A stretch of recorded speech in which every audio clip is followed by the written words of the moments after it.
the Committee on Appropriation, Representative Luis Campos Abacati. So move, Mr. Speaker. Honorable Luis Campos is recognized. Thank you, Mr. Speaker, Your Honor. This representation is ready to be interpolated on the budget of the Games and Amusements Board for fiscal year 2021. Majority Leader. Mr. Speaker, before we recognize the first interpolator, may we recognize our guest here from the Games and Amusement Boards. We have the Chairman, Abraham Khalil Mitra. We have the Supervising Admin Planning Officer, Romel U. Gutierrez, and the Admin Officer for Josephine Alfonso. We would like to welcome the family of the Games and Amusement Board. Welcome to the House of Representatives. Majority Leader. Mr. Speaker, I move that we recognize Honorable Carlos Zarate, of Bayan Muna Party List, for his interpellation. So move, Mr. Speaker. Honorable Carlos Zarate is recognized. Thank you, Mr. Speaker, to the good sponsor. Will the good sponsor entertain questions, clarificatory questions for the budget of GAP? Isa siyang regulatory body, no, para sa professional sports. Tama po ba yun? Tama po, Mr. Speaker. Well, dahil nga dito sa nangyaring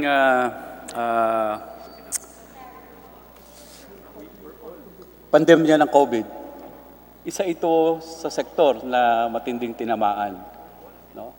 Hindi lang masyado siguro na pag-uusapan, pero napakaraming apektado rin. No? So, ang unang katanungan ko, ginoong sponsor, Mr. Speaker, ano po ang naging intervention ng GAB, lalong-lalo na doon sa ating mga apektadong mga manggagawa, mga atleta, at iba pang stakeholders, no? Sa usapin ng games and amusement. Mr. Sponsor, Mr. Speaker. Mr. Speaker, Your Honor, ang GAB po ay nakipag-ugnayan sa DSWD na nagbigay naman po ng tulong para sa ating pong mga boksingero. Pero yun nga lang po, mga boksingero lang po ang ating natulungan through DSWD. Ang mga atleta po,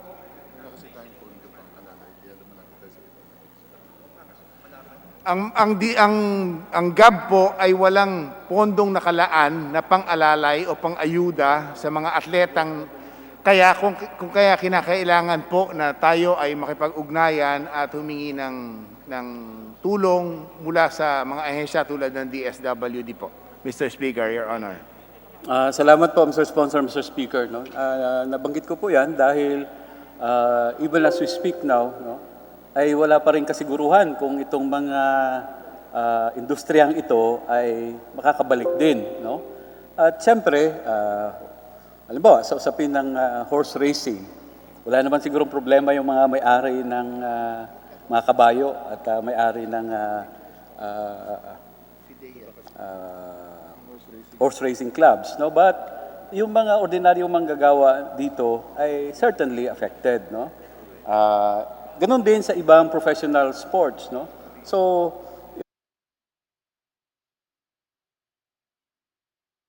pandemic, no? Na people tends to have a logistics company deliver all things, no? Including, in fact, food. Now, to my next question, Mr. Sponsor, there's a proposal now here in Congress in relation to the 2022 election that at least for one sector, the elderly sector, and probably even the persons with disabilities, that they will be allowed to vote via mail. So ang question ko dyan, if in the event that this will be adopted and becomes a law prior to 2022, is the Philippine Postal Corporation ready for this kind of service, no?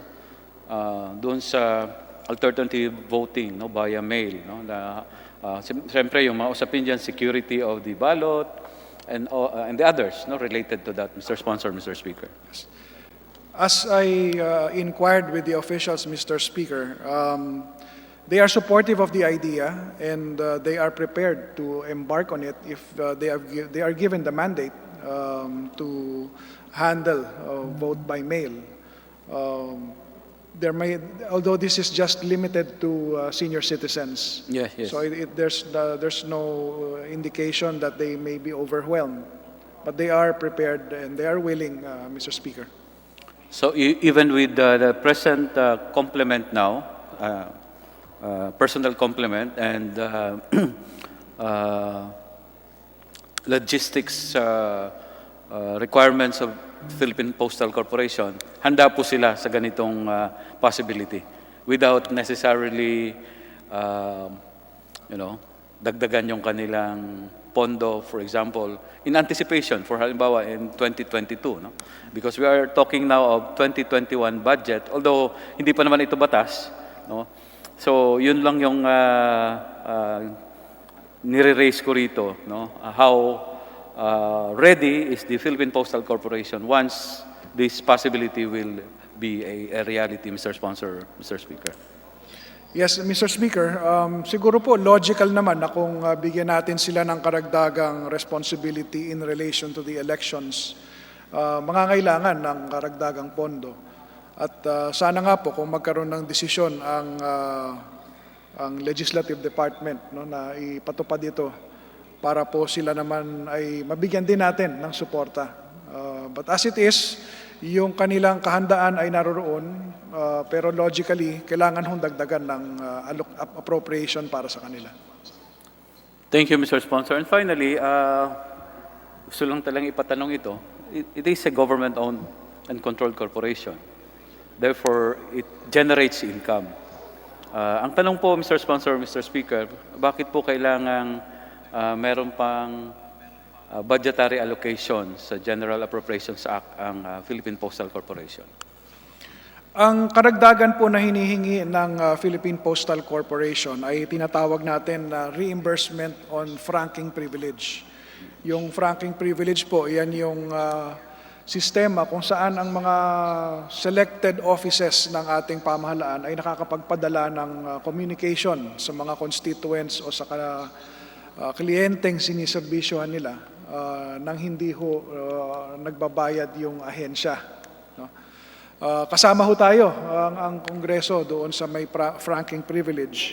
At tulad po na nabanggit ko kanina, ang may pinakamalaking allocation na nagagamit dito ay yung sa judiciary. Siyempre po dahil sa mga bilang ng kaso, mga pinapadala nila na communication, malaking tulong din po yan sa delivery of justice dahil po doon sa mga pinapadalang communication yan. It is also followed by the Executive Department and again, na-mention po natin yung legislative. So yun pong appropriation na hinihiling nila ay para po matustusan yung franking privilege na yan para po maipagpatuloy nila. Medyo nabawasan nga po kasi compared dun sa kanilang 2019 record, yung actual nila na posted na mga communication, that is about 8.9 million po na mga komunikasyon yung kanilang shinolder doon sa franking privilege. Whereas ang binigay lang po na amount for 2021 ng DBM ay less than what they had back in 2019. So, naunawaan po natin kung bakit may reduction, but still, kung mapapagbigyan, of course, na ma-retain yung dati nila, ay ma-appreciate yung serbisyo. Thank you. Thank you, Mr. Sponsor, Mr. Speaker. Through the good sponsor, probably, meron namang pwede sigurong ang Committee on Appropriations, no? And I agree, no? Dapat maibalik man lang sa level ng 2019 if napakalaki ng tulong ng franking privilege, no? Lalong-lalo na sa mga ehensya ng pamahalaan. At kung mababawasan yun, ang ibig sabihin niyan, mababawasan rin yung serbisyo na ma-deliver ng Philippine Postal Corporation, no? Sa usapin na ito. So probably at the proper time ay kailangang i-move din natin na madagdagan, no, yung pondo ng Philippine Postal Corporation. Yun lang po ang aking mga clarificatory questions. Maraming salamat, Ginoong Sponsor. Thank you, Mr. Speaker. Salamat din po.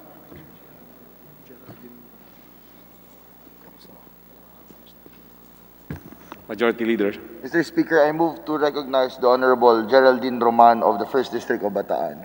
The Honorable Geraldine Roman is hereby recognized. Magandang hapon po, Mr. Speaker, ang aking mga kasamahan and Mr. Sponsor. Ang mandato po ng Philippine Postal Corporation is to plan, develop, promote, and operate a nationwide postal system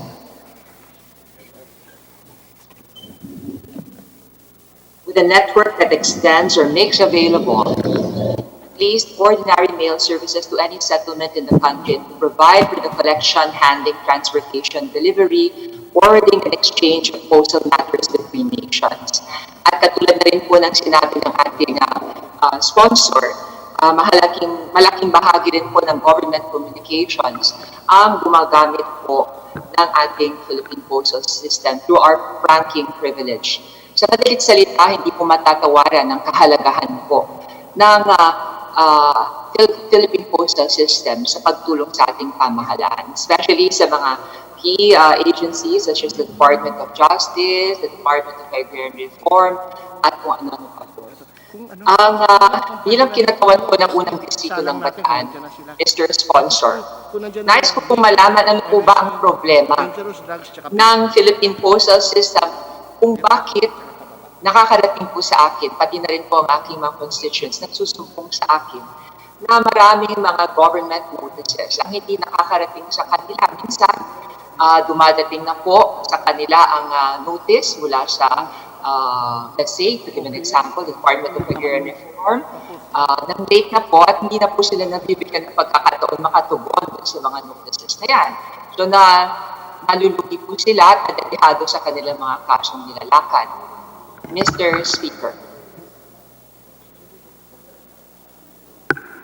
The distinguished sponsor, please respond.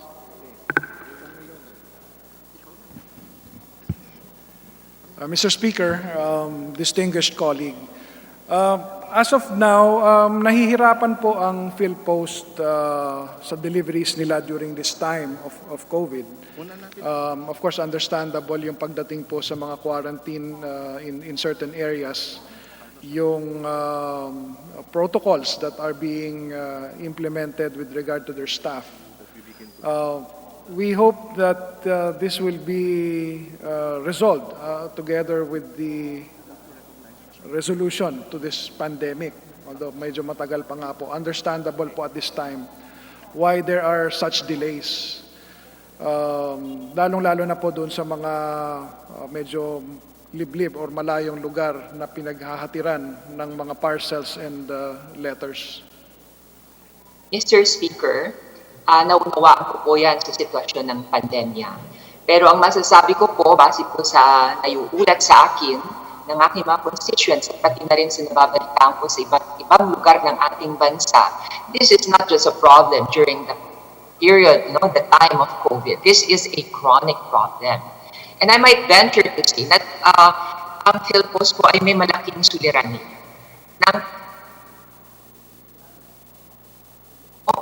Ang typical na postman po dito sa aming lalawigan sa Bataan, you have one satellite office serving several towns and they do not even have any mode of transportation. Minsan naka-tricycle pa. And I also want to ask, bakit tila na na-booking ko na nga po at na-discover po nung ako'y nag-investiga na yung mga ilang postman ay natatambak po ang kanilang mga sulat na dapat i-deliver sa kanilang mga tahanan na tila wala pa silang timeline o schedule o disiplinang dapat sundan. So, maaari kong sanang tanungin sa ating sponsor, meron po bang sistema ng pagdidisiplina ng mga personnel ang PHILPOST para garantayahin po ang timely delivery ng kanilang mga mail na hinahandle po? Napakahalaga po ng oras sa and a sense of urgency sa pagde-deliver po ng mga notices, lalo na po ang mga government notices. Maraming salamat, Mr. Speaker. Distinguished sponsor, please respond.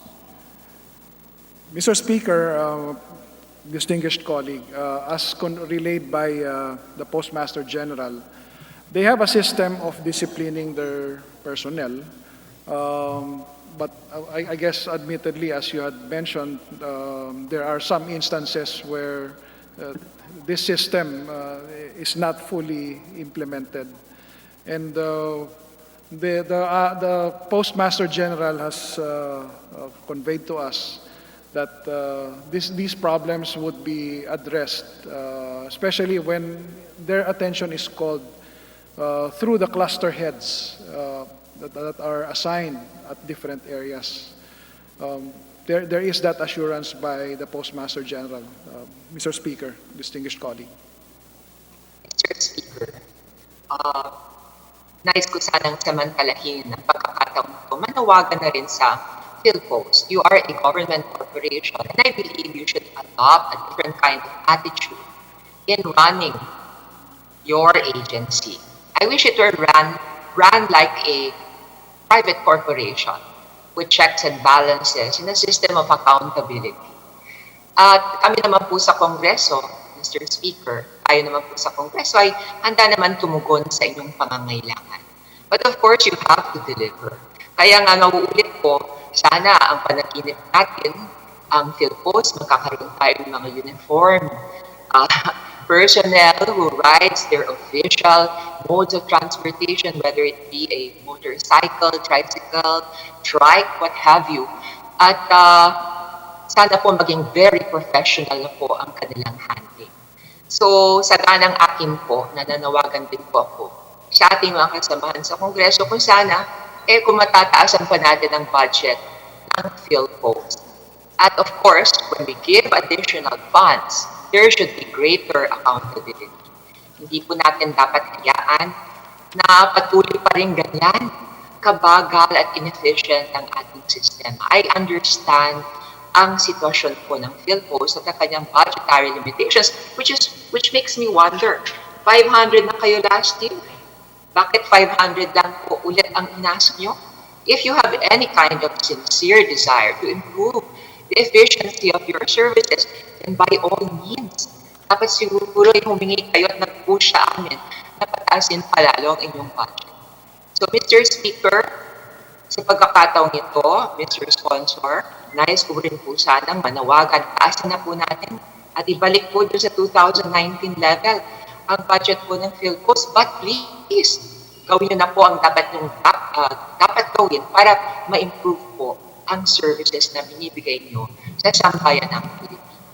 Maraming salamat po, Mr. Speaker. My distinguished colleague, thank you so much for the concern that you have expressed for the PHILPOST. And if I may just share, there have been other appropriations given to the PHILPOST, wherein facilities that were much needed were constructed. As of June 16, 2020, there was about 5.7 million pesos worth of infra projects given by the DBM for the PHILPOST. And I do believe that we could still support them.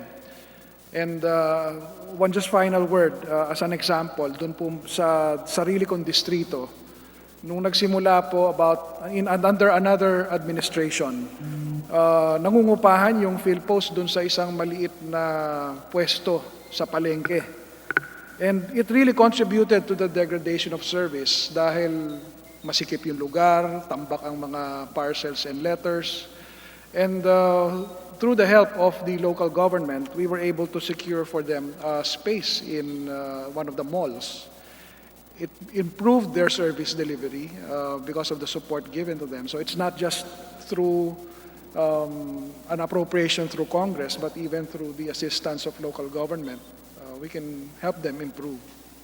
So again, in behalf of the PHILPOST, we thank the distinguished colleague for the support in expressing the wish that we could still add to the budget of the Philippine Postal Corporation. Thank you, Mr. Speaker.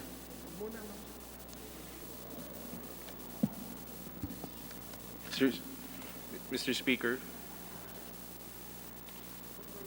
Majority Leader. Mr. Speaker, I move to recognize the Honorable Ria Vergara of the 3rd District of Nueva Ecija to interpellate the sponsor. The distinguished gentleman is recognized. Good afternoon, Mr. Speaker. Mine is not an interpellation. Rather, it's a call to... Can you hear me, Mr. Speaker, Honorable Sponsor? Yeah, loud and clear. Thank you, Mr. Speaker. I echo the sentiments of the Honorable Geraldine Roman. We would like the PHILPOST to be more transparent. Inevitably, sometimes they get beholden to certain scrupulous individuals and they connive in delaying or even faking a signature of an important document. And I know that PHILPOST as an organization, it's national, and the problem is not so much in the system as in the people on the ground. And I just like to say that with the increased budget that we will request for PHILPOST, we also request for them to do a good job. And as a government agency, like Congressman Roman said, we call on them to be effective, honest, and transparent government officials who serve all Filipinos equally, regardless of position. That's all, Mr. Chair. Honorable Sponsor. The distinguished sponsor, please respond. We acknowledge the manifestation of the Honorable Vergara, and we do agree with her as well. And we also call on the PHILPOST to improve on the integrity of the delivery of service. Even this representation has heard similar comments from our citizens. Again, thank you. Thank you, Mr. Sponsor. Thank you, Mr. Chair, for this opportunity to air my side. Good afternoon, sir. Okay, thank you very much, the Honorable Vergara. Majority Leader.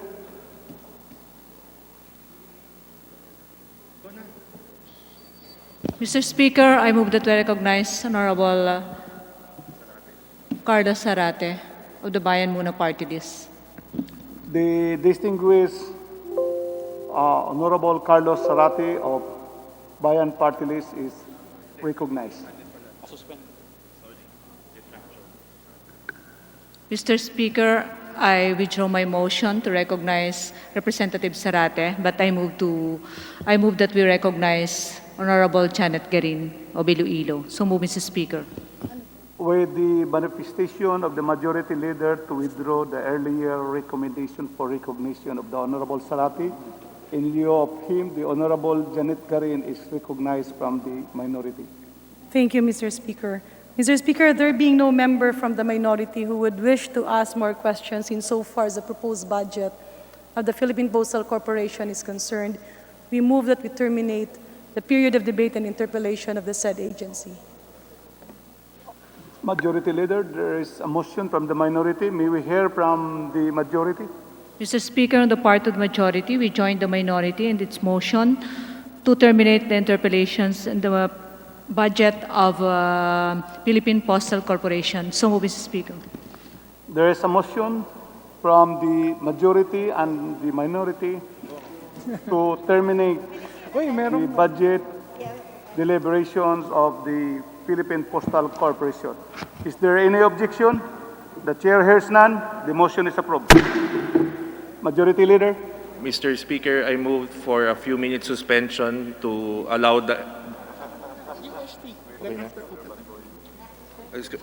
sorry, Mr. Speaker, I withdraw that motion. Mr. Speaker, I move that we begin consideration of the proposed budget of the Department of Science and Technology. I so move, Mr. Speaker. There is a motion to open the deliberation of the budget of the Department of Science and Technology. Is there any objection? The chair hears none. The motion is approved. The floor is now open for the deliberation of the budget of the Department of Science and Technology. Majority Leader? Mr. Speaker, I move that we recognize the sponsor of the budget, the Honorable Representative Rosano Rufino Biason of the Lone District of Muntinlupa for his sponsorship speech.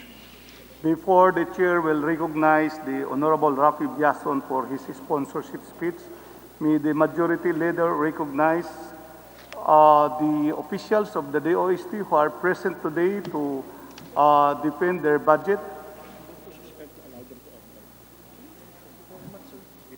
Mr. Speaker, I move for a few minutes suspension to allow the officials to enter Session plenary hall.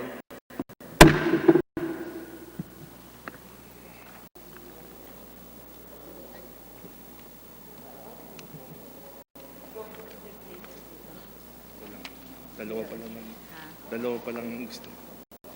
Dalawa na lang, okay. Okay. Dalawa na lang. Sa may bang kumakapo.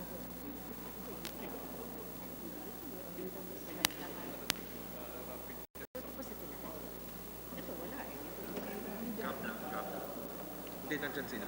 Nandiyan na sila? Next after this, itong tatlo. DOST muna. Skip tayo.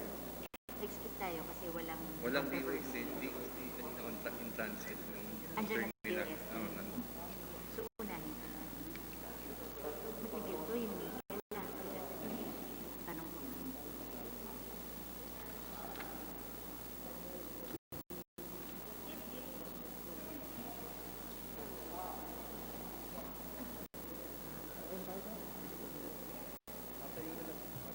Thank you, sir.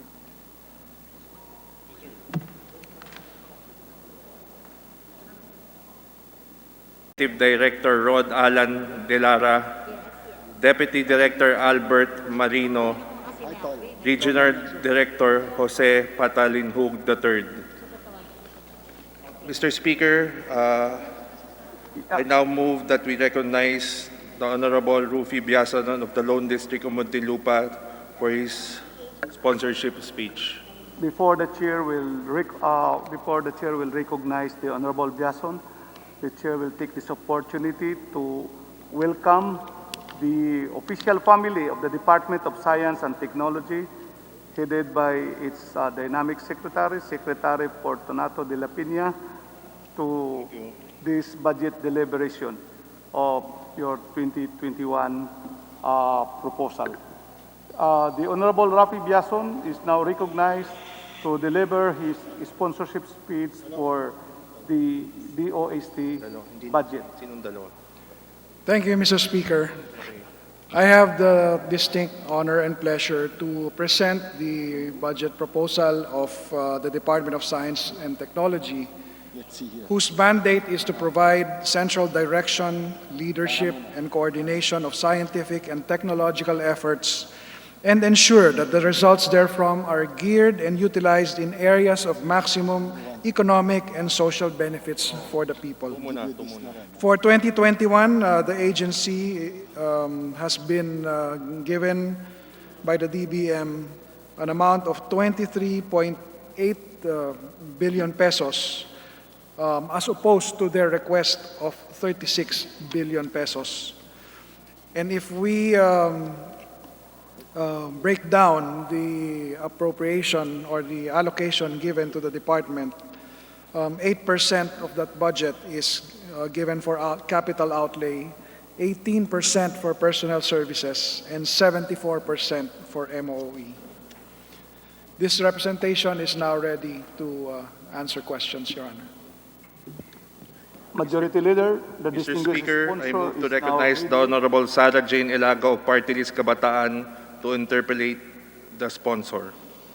The Honorable Ilago of the Party List Kabataan is recognized for her interpellation or manifestation to the distinguished sponsor of the DOST budget. You are recognized. Thank you, Mr. Speaker. magandang hapon. Will the honorable sponsor be willing to respond to a few clarificatory questions from this youth representation? Gladly, from the distinguished lady, Mr. Speaker. Mula sa secretary nito na si Secretary Fortunato de la Peña tungkol dun sa mga proyekto, programa, yung mga items na hindi po na-consider sa NEP, ngunit napakahalaga sa ating paglaban sa gitna ng pandemya at ganun din pagpapaunlad ng agham at teknolohiya, ng pananaliksik at mga These are the items that were not considered by DBM per allotment class. For the personnel services, the items that are not considered are the lump sum for the creation of new positions at the Philippine Science High School and salaries and wages of Philippine Atmospheric, Geophysical, and Astronomical Services Administration or PAGASA, amounting to 212 million and 226 million respectively. On the MOOE, bulk of the MOOE is for financial assistance and subsidy amounting to 5.3 billion to implement programs and projects on research and development, technology upgrading for micro, small, and medium enterprises, and science and technology assistance to communities, among others. And lastly, in the capital outlay, not considered are the building and other structures and machinery and equipment amounting to 2.2 billion and 2.3 billion respectively. Ginoong Speaker, bilang isang kabataang Pilipino, bilang iskolar ng bayan, alam ko po kung gaano ang kahalaga ang agham at teknolohiya sa hinahangad natin na likas kaya na pag-unlad o sustainable development na kung saan atin pong tinitiyak na ang kaunlaran ay may pagtatanggol at may proteksyon sa ating kalikasan, may paglalagay sa tao, sa puso ng mga plano, sa ating mga programa, sa mga proyekto, at gayon din paggamit ng pagiging malikhain, ng talino, ng galing, ng lakas sa inobasyon, at sa paggamit ng teknolohiya ng mga Pilipino sa pagtutulak ng mga kinakailangan para ma-address yung mga puwang at yung mga hamon na hinaharap natin sa kasalukuyan. Kaya naman po, nababahala tayo sa laki ng hindi pinayagan o hindi isinama na pondo para sa 2021 para sa pagsuporta sa mga bagong posisyon sa PISAY o kaya naman para sa pag-asa sa panahon na tayo lagi ay naghahanap ng regular, nasa oras na papanahon ng mga ulat mula mismo sa pag-asa. Gayon din ang financial assistance at subsidy sa ating mga science workers, sa mga estudyante ng agham at teknolohiya, at lahat ng nais gamitin bilang pundasyon yung mga nakuha nila mula sa state universities and colleges natin para sa ibayo pang pag-aaral. Ginoong Speaker, maaari po ba nating malaman sa ating distinguished sponsor kung ilan pong mga beneficiaries ang maaapektuhan ng hindi na isamang mga items na ito para sa financial assistance at subsidy sa MOOE ng DOST? Well, currently, Mr. Speaker, the bulk of the MOOE, the lion's share, goes to financial assistance already. Marami po dito sa pangangasiwa ng SEI, na marami rin sa constituents ng representasyon na ito ang mga beneficiaries. Ngunit, bukod sa kanila, sino pa po ang maapektuhan ng mga hindi mapupondohan na programa na ito kung hindi gagalaw ang Kongreso para dagdagan ang mga items na ito? Mr. Speaker, distinguished colleague, doon po sa tanong na kung ilang tao ang maapektuhan, may mga 200 positions yung hiniling ng Department of Science and Technology na hindi po napagbigyan ng Department of Budget and Management. Pagdating naman po doon sa mga MSMEs na kanilang natutulungan, walang growth. Hindi po sila makapagdagdag kung ano man ang naging accomplishment nila nitong nakaraang taon. Kaya nakikiisa po ako doon sa opinion ng ating kasamahan na maganda sana na napagbigyan ito. Kaya po isa ho siguro sa tamang panahon kung maisusulong natin, sasamahan ho natin yung ating kasamahan mula sa Kabataan Party List na isulong kung kaya pa nating marekomenda ang pagdagdag ng pondo.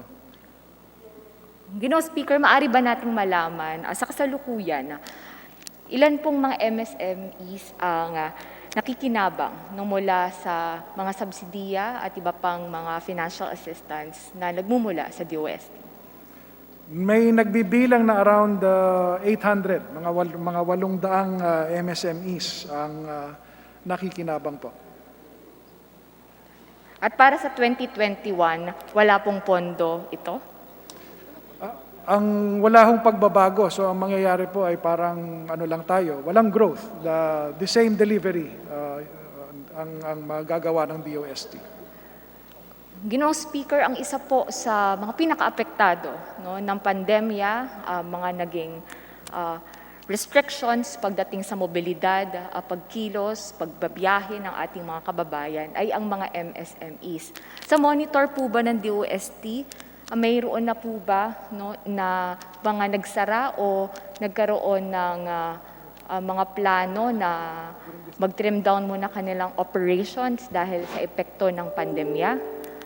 Kung ganoon, paano po nakikipag-ugnayan naman ng DOST sa ibang mga ahensya para po tulungan ang mga MSMEs na ito na mapreserba ang kanilang operasyon? Sa ngayon, Mr. Speaker, distinguished colleague, ang estimate ay may mga 20% ang nagsara sa panahon ng pandemya. Bagaman hindi naman po lahat yon ay permanenteng nagsara. May mga bilang dyan na lalampasan lang itong pagsubok na ito at mananatili pa rin namang mag-operate when it is possible. Ginoong Speaker, nahiyaan niyo naman po akong magpunta dun sa mga hindi na konsidera na mga proyekto sa ilalim ng capital outlay. Saan po dapat mapupunta ang 2.2 billion para sa bagong building at iba pang istruktura na pinlano ng DOST na bigyan ng kaukulan na financing para po sa 2021? Yung mga panukala na infrastructure ay mga new proposals. Yan po ay kinailangan sana, malaking improvement sa serbisyong maihahatid. Ngunit hindi nga ho na-aprobahan. Isa ho siguro mabigay natin na isang example dyan, itong construction ng FNRI building na kung saan may halagang 358 million. Naniniwala rin sana tayo na ito isang function ng DOST na maganda nating mapagbigyan ng pansin, lalo na isa sa mga naging pagsubok na lumabas dito sa pandemya ito ay kagutuman. At kamakailan nga may nabasa nga po akong artikulo na sinasabi sa isang survey na 3 out of 10 Filipinos have experienced absolute hunger. So definitely affected ang nutrition. So yung epekto nito sa mga darating na panahon, maganda sana kung nasusuportahan natin. Ginoong Speaker, hindi po ba kabaliktaran o hindi po sang-ayon sa direksyon na nais nating tahakin ng resilience, sustainability para po sa mga kababayan natin na apektado ng pandemya, para sa ating ekonomiya, sa paglikha ng trabaho, ang napakalaking pagkakait ng pondo na ito na hinihingi ng Department of Science and Technology. Kabilang na po dyan sa kanilang personal services ang para sa PSI, yung mga bagong posisyon sa PSI. Ano po ang maapektuhan nitong 212 milyon na ito na hindi po nakonsidera na pondo. Sa kasalukuyan po, no, tayo rin ay nakikipag-ugnayan sa faculty union, sa education support personnel na nagigiit, no, ng suporta sa komunikasyon, sa connectivity subsidy para sa mga pangangailangan sa blended distance modalities na atin pong ginagamit ngayon para matiyak pa rin ang learning continuity sa gitna ng pandemya. Mahirap ma-quantify talaga yung masabi nating epekto, no, lalo na kung sa larangan ng edukasyon. Pero nakikita natin na down the line, no, kung hindi tayo makarecover sa ganitong klaseng reduction ng support,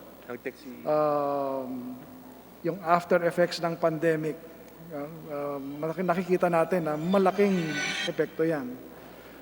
So habang tayo ngayon ay nakikipaglaban, no, sa COVID, na kung saan ang resources ay apektado doon dahil nga rin sa slowdown ng economy, naunawaan natin yung predicament ng ating gobyerno ngayon sa paglalaan ng mga pondo. Kinakailangan down the line sa darating na panahon, once we are able to recover economically yung ating pamahalaan, ay magbigay ng pansin doon sa suporta sa lalong-lalo na sa field of education. A personal experience na lang sa akin, Mr. Speaker, meron akong mga anak na ngayon ay undergoing online distance learning.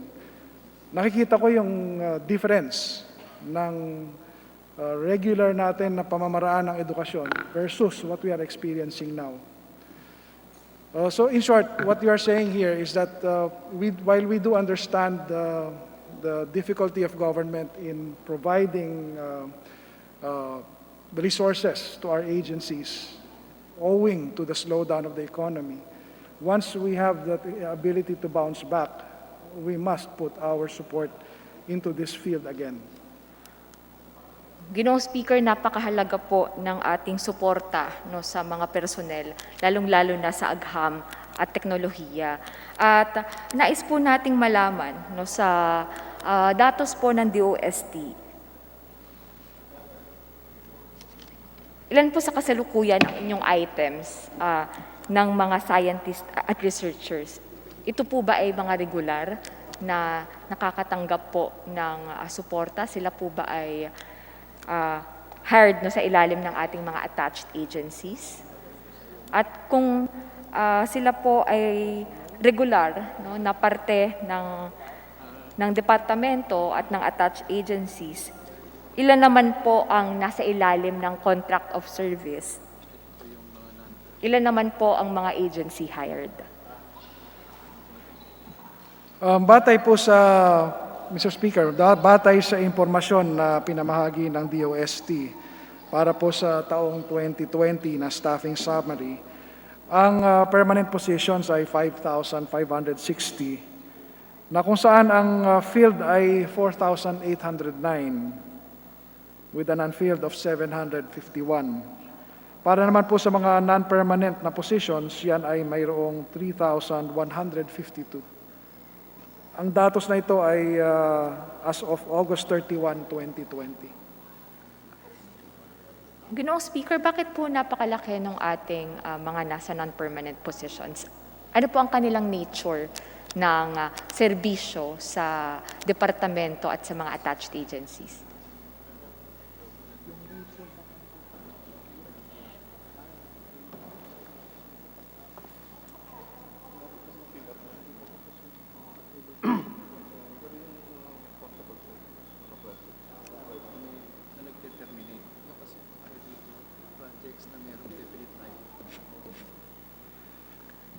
Mr. Speaker, distinguished colleague, with regard to the unfilled positions, these are positions that are about to be taken up or filled up because of the new initiatives of the DOST.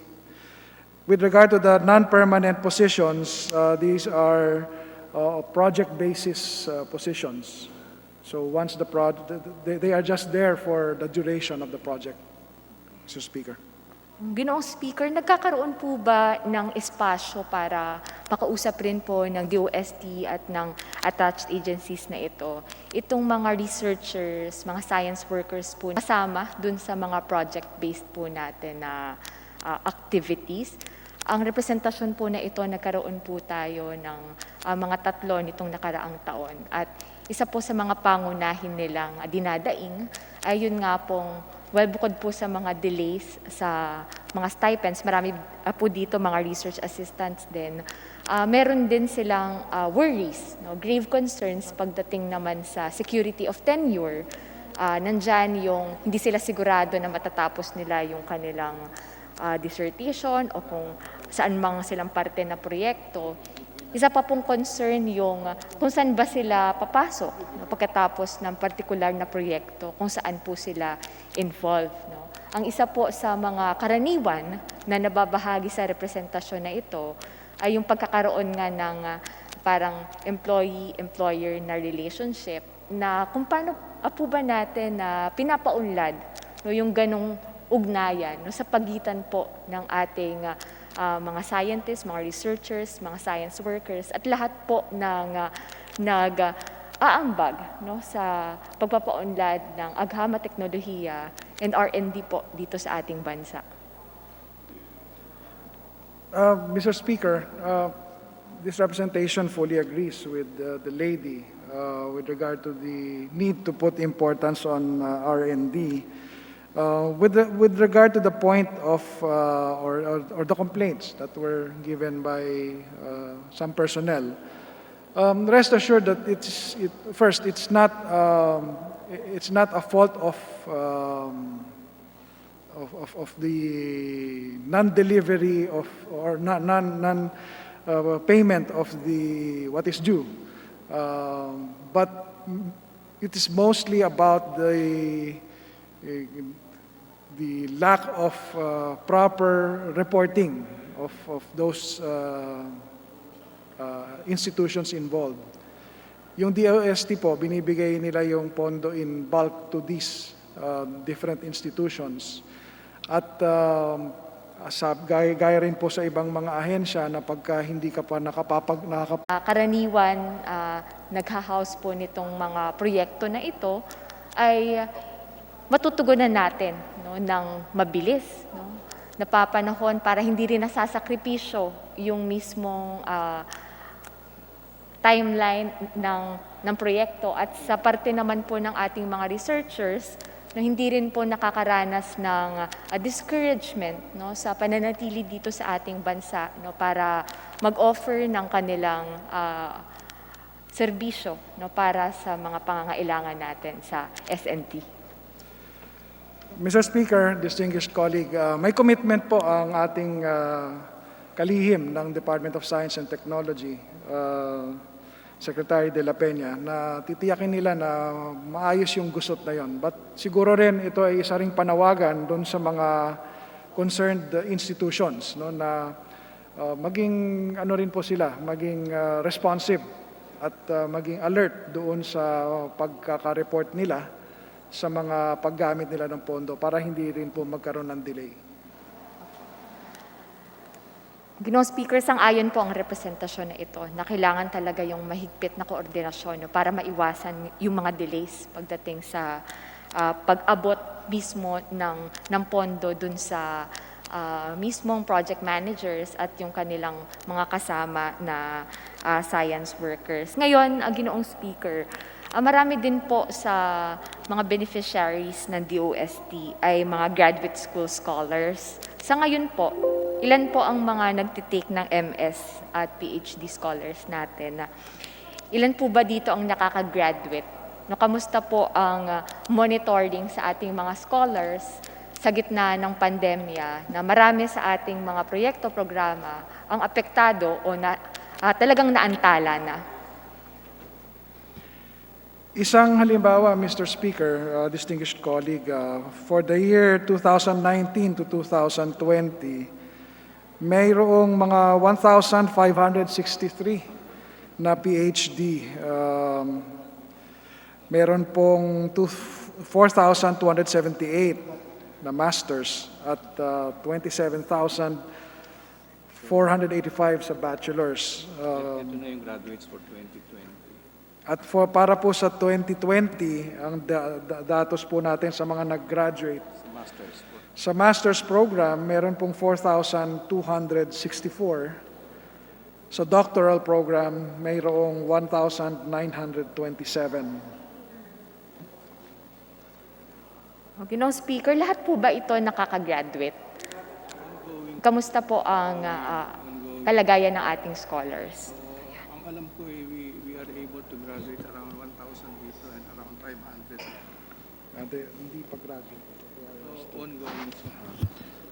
Correction lang po, Mr. Speaker, distinguished colleague. Yung figures na nasabi ko po kanina ay mga ongoing courses po.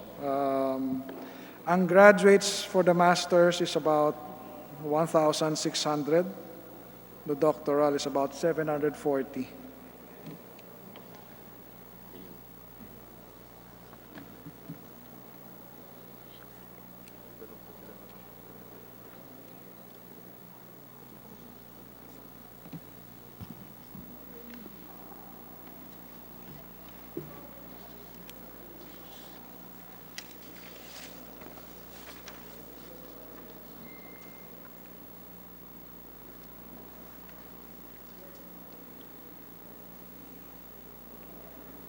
Ginoong Speaker, tayo po ay manghihingi na lamang ng ulat no? Mula sa DOST tungkol sa kalagayan ng mga scholars. Gayun din po, follow-up din dun sa mga DOST scholars po natin na nanghihingi rin ng palugit or magkaroon ba ng accommodation din no, dun sa mga request na kung sila ay apektado, hindi makalabas o may mga kapamilya po na may sakit at talagang nahirapan dun sa compliance ng mga requirements. Yung mga request para i-extend no, yung eligibility ng mga scholars. Gayon din, pagdating naman sa grants in aid, no, yung necessary adjustments para padaliin po yung proseso sang-ayon sa kinakaharap natin ngayon na sitwasyon, no, na krisis, ay magawa ng departamento. Magbibigay po ng ulat ang Department of Science and Technology tungkol po dun sa concern ng ating kasamahan, Mr. Speaker. Just additional information as relayed to me by the Secretary that during the pandemic, they have also relaxed their rules a bit to take into consideration the difficulties that our people are experiencing now. Ngayon, Ginoong Speaker, at tungkol lang po sa dalawang attached agencies na napakalaki po ng hindi binigay na pondo, sa Pag-asa at saka sa PHIVOX. Nasa 1 billion, tama po ba? Sa Pag-asa at sa PHIVOX nasa 320 or 330 million. Itong dalawang mga ahensya nito, no, Ginoong Speaker, ay mga ahensya na sinuportahan natin talagang makakatulong no, sa pagsasagip ng buhay, lalong-lalo na po ang Pilipinas ay nasa isa sa pinaka-vulnerable na rehiyon no, sa buong mundo sa mga natural calamities. Sa harap pa ng climate emergency, no, sa krisis sa klima, lalong kinakailangan na suportahan no, ang ating mga ahensya na maghahanda sa atin, no, sa ating mga profesional, sa mga kinakailangan nilang equipment, machinery para iwasan no, at tiyakin ang kaligtasan ng ating mga kababayan sa gitna ng kalamidad.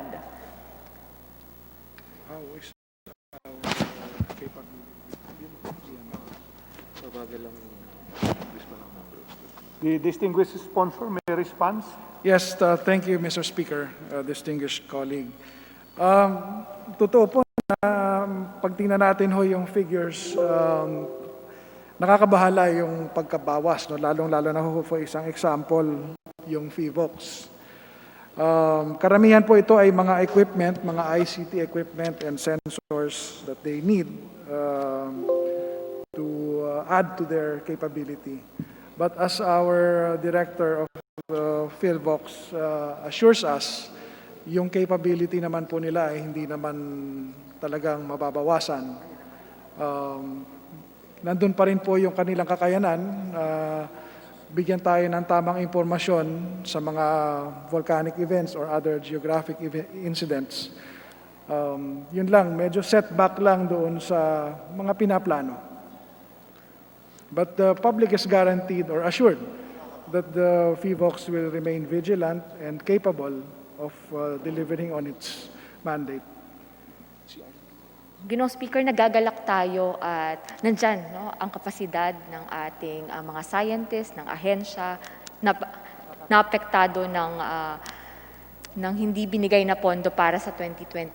Ngunit ipakita natin buong buo po ang suporta ng representasyon na ito at tinatawagan natin ang lahat ng ating mga kasamahan sa kapulungan na ito na suportahan ang pondo ng DOST at lahat ng attached agencies na ito, lalo na po sa gitna ng pagbangon natin na tinitiyak natin na walang maiiwan sa lahat ng ito. Lalong-lalo na ang libo-libo nating mga kababayan na dumadanas din ng pangangailangan pa sa rehabilitation. Mula sa nakaraang taon, na sunod-sunod po ang malalakas na bagyo, ang mga earthquakes sa Mindanao, nitong January lamang sa pagbubukas ng 2020, ang pagsabog ng Bulkang Taal. Napakarami pa po ng kinakailangan na suporta para sa kanila. Habang tinutugunan natin ang pangangailangan nila para sa assistance sa kabuhayan, sa pagkain, sa muling pagbangon, dapat hinahanda na rin po natin ang kapasidad ng mga ahensya na ito para sa mga susunod, mas magiging handa tayo, may kakayahan tayo para paunlarin yung ating kakayahan para ma-prevent yung mga mas malalaki pa na epekto sa ating mga kababayan. Ngayon, sa akin pong huling katanungan, Ginoong Speaker, tungkol lamang po sa role sa gampanin ng DOST pagdating sa COVID-19 pandemic response at sa pakikipag-ugnayan sa iba't ibang mga bansa na kasalukuyan pong nananaliksik para sa bakuna. Ang papel na ginagampanan, Mr. Speaker, distinguished colleague, patungkol sa COVID-19, ang papel na ginagampanan ng DOST ay napakahalaga dahil ito ay may kinalaman doon sa pag-develop ng vaccine.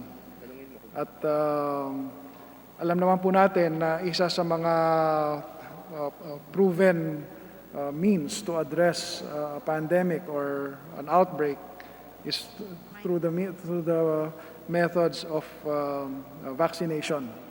So ito pong DOST ay bahagi doon sa proseso na kung saan ang ating bansa ay eventually sana magkaroon na rin tayo ng access to vaccines.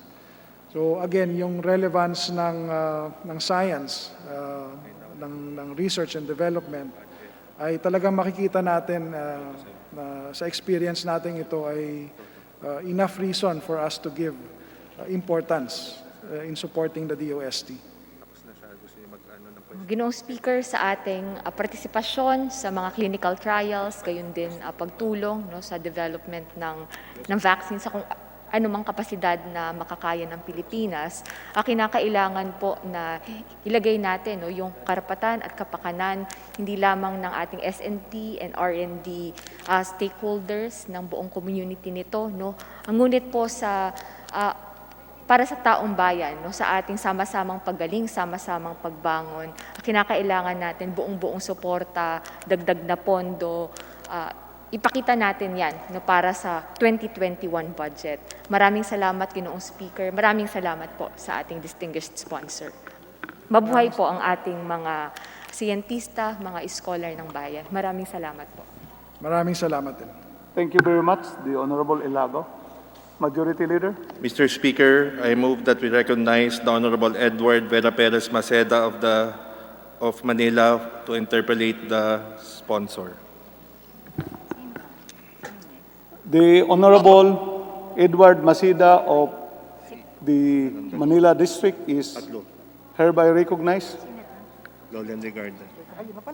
Thank you, Mr. Speaker. Can you hear me?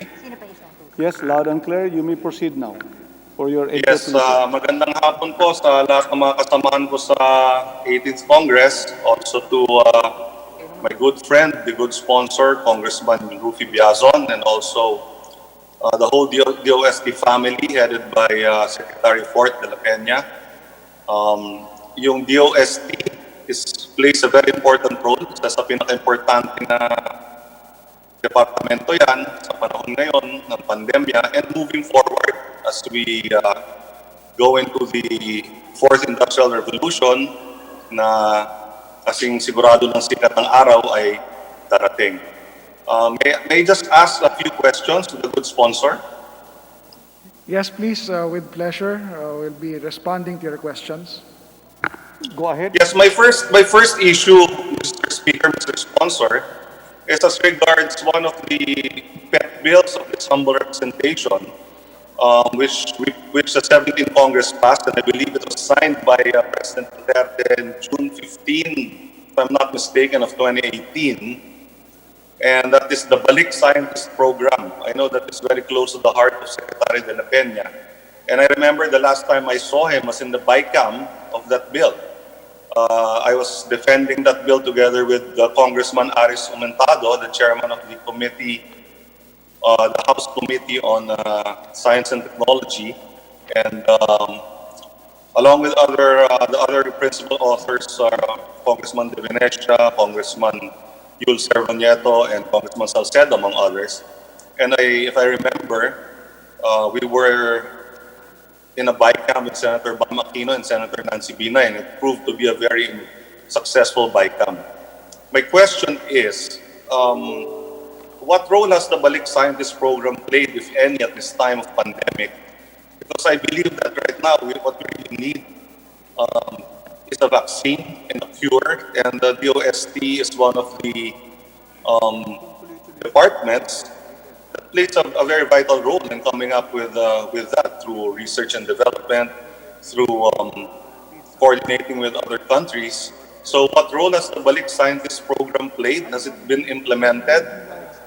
Is there enough budget for it? Was it given enough budget in 2019? And I hope there's enough budget for 2021 for the program, because I believe it will help us in finding a cure for this COVID pandemic and a vaccine for this COVID virus. Mr. Chairman, Mr. Speaker. Yes, Mr. Speaker, distinguished colleague, the Balik scientists that we have right now play a big role in our efforts to control or to counter COVID-19. Some of them are involved in the development of the vaccine in the clinical trials, and the proposed establishment of the Virology Institute. So we see the value of our Balik scientists, who bring with them not just their patriotism, but their technical skills in their respective fields. It is a very good program, and we really thank those who have made this possible. Yes, Mr. Speaker, Mr. Sponsor, especially since before the Balik Scientist Program was passed, we saw a large exodus of our scientists and even our R&D people. There was a huge brain drain with regard to that. And in fact, the data way back in 2012 showed that per 1 million Filipinos, we only had 165 R&D people. Is that still the case up to now, or are there more R&D people and scientists per 1 million Filipinos? Mr. Chairman, Mr. Speaker. The figures given to this representation, Mr. Speaker, distinguished colleague, is about 280 per million. That is the ratio that we have. Nadagdagan ng from 165 to 280. Pero, Mr. Sponsor, Mr. Speaker, I would think that the good sponsor would agree that that is not enough, and we should ramp up our efforts to make sure that we retain our R&D people, our scientists, and prevent them from going abroad. And the main reason why they go abroad anyway is because, I guess, better pay, which they cannot get here in our country. I think the good sponsor would agree. Yes, Mr. Speaker, this representation definitely agrees with our distinguished colleague. This experience of 2020 should really be a wake-up call for us to give more importance to scientists and science and technology, because we are now in the era where decisions should always be based on science and data. And the challenges that we faced during this time clearly tell us that ramping up our capability in terms of science and technology is the way to go in the coming future. So as the Secretary informed me, the target is to have 380 to 1 million scientists. And if we can support that kind of target, definitely that would be a step in the right direction. Yes, thank you, Mr. Speaker, Mr. Sponsor. And in fact, that the Balik Scientist Law that we passed way back in the 17th Congress, ang parang hinihiram lang natin uli yung mga Pinoy na nag-abroad na kahit na hindi 100% Pinoy, kahit na 10% Pinoy lang, ihiramin natin sila para pumunta dito para magamit yung talino nila.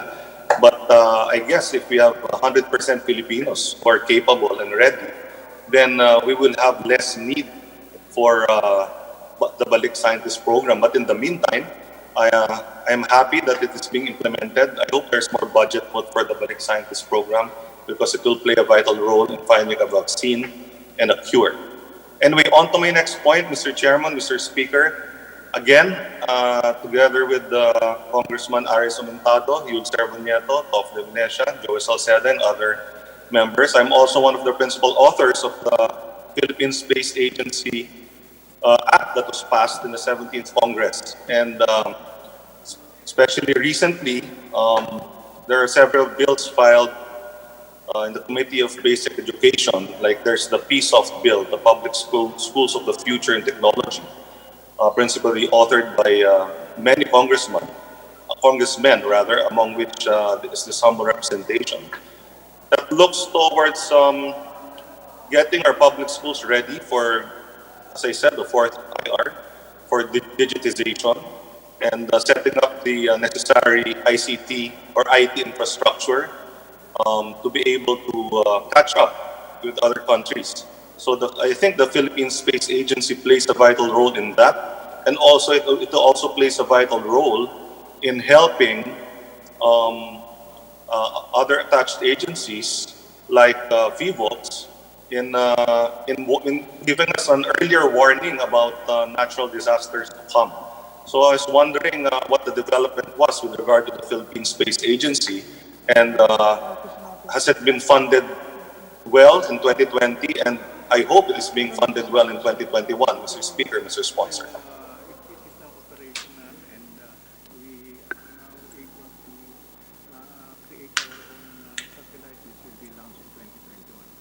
The distinguished sponsor may respond to that. Yes, Mr. Speaker, distinguished colleague. The Philippine Space Agency is already operational, and research and development are going on. With regard to the development of our own satellite, in fact, there is a target for a launch sometime 2021. The relevance really of the space agency is not so much as Filipinos stepping on the moon, but it has significant impact on various fields such as agriculture, defense, communications, and as you mentioned, tracking of the weather. So the DOST is on track with regard to the Philippine Space Agency, and we are hopeful that we will see the fruits at the earliest around 2021. Yeah, well, Mr. Speaker, Mr. Sponsor, this humble representation is very happy as one of the principal authors of that bill, that it is well on its way. It may still be a work in progress, but I think with enough government support, I think that it will help our country in a big way in our development in many fields, as you said. Now, related to that, as if I will follow up on the point raised by the Honorable Elago before me, as regards the natural disasters, if I heard it correctly, nabawasan yung pondo para dun sa kanila. Although sabi nyo nga, kaya pa rin nila gawin yung trabaho nila. Pero sana madagdagan ng pondo nung PHILPOST, sana madagdagan ng pondo ng mga attached agencies ng DOST na nakakatulong na magbigay sa atin ng warning kung may darating tayo na natural disaster tulad ng earthquake o kaya ng mga, well, wala naman tayong tsunami. Pero matagal na natin pinag-uusapan, Mr. Speaker, Mr. Sponsor, yung the big one, yun ang pinaghahandaan natin na talagang hindi pa naman tayo handa doon. Pero naunahan tayo ng COVID. Pero it's always a possibility that in the future it will come. I mean, I hope it doesn't. We all hope that the big one will not come. But in order to be prepared for any kind of natural calamity or natural disaster, importante na mapondohan yung mga ahensya na namamahala dyan. If I may just say, Mr. Speaker, Mr. Sponsor, sa Japan, grabe ang ano nila doon, ang pondo nila para dyan. Pati yung mga routine sa mga eskwelahan, araw-araw, meron silang earthquake drill, tsunami drill. Yung mga buildings sa Japan, they use the best kind of materials. And they conform to the building code 100%, which I can say that in this country, not every building conforms to the building code. It's suspect. Sa Japan, lahat yun ginagawa nila. Ang ganda ng materials, ganda ng building, ganda ng pagsasanay, ganda ng warning system nila. Pero at the same time, pag nagkaroon ng earthquake doon o tsunami, 100,000 pa rin yung namamatay. So can you imagine, Mr. Speaker, Mr. Sponsor, dito sa Pilipinas, na we're not nearly at the level of Japan. There are 100 levels higher than us when it comes to disaster preparedness, disaster response. So siguro yung isang bagay lang na makatulong sa atin, dahil dihado nga tayo sa bagay na yun, is mas maaga tayo mawarningan. And in that sense, I hope mabigyan ng pondo yung mga ahensya na namamahala dito. So I support the call of Congresswoman Elago na dapat madagdagan pa kahit kaya, gampanan, sabi nga ni Director Solidum, as you said, sana madagdagan pa ang pondo. I'm all in for that, Mr. Speaker, Mr. Sponsor. Yes, distinguished colleague, Mr. Speaker, we agree with the gentleman when he is proposing, when he is positing that we should be putting in more support for science and technology. He mentioned about the preparation for possible disasters. Let me just share the information given to me by the DOST that around 20% of research and development goes to disaster risk reduction. So there is still that effort to ensure that we are prepared. And I believe that Secretary de la Peña wrote Congressman De Venecia saying that he needed support budget-wise from the Congress with regard to the creative economy. Like, I have here a list, 124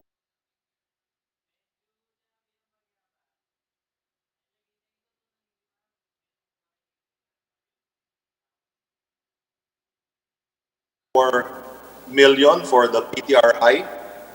Yung PTRI, may marami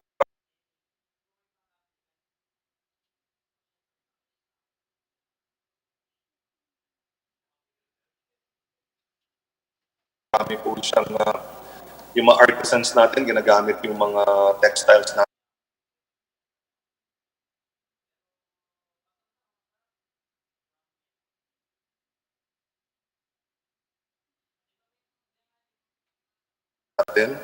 Yung 150 million for Forest Product Research and Development Institute.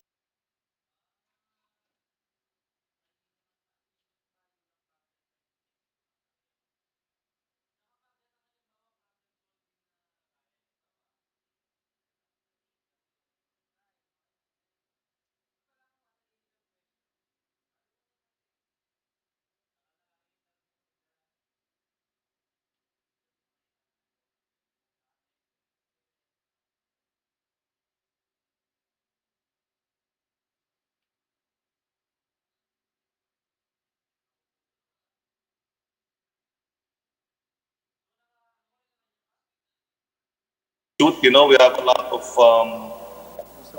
trees and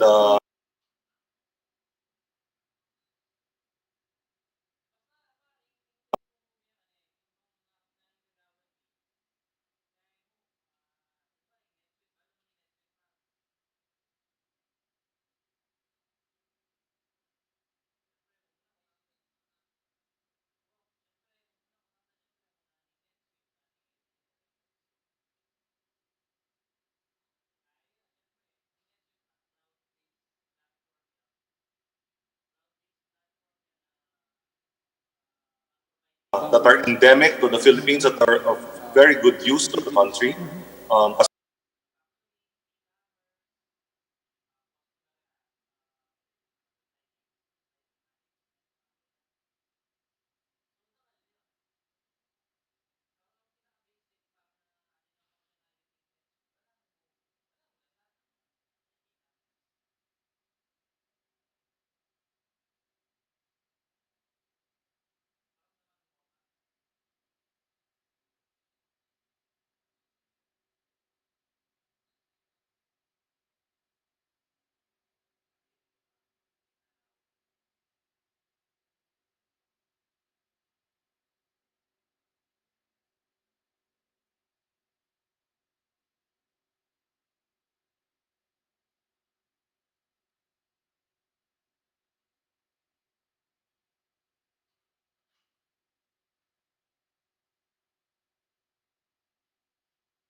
Kasama na din dyan, of course, yung bamboo na pinaglalaban ni Deputy Speaker D.V. Sabeliano. There's also rubber wood na para pag naubusan tayo, for example, ng kinulang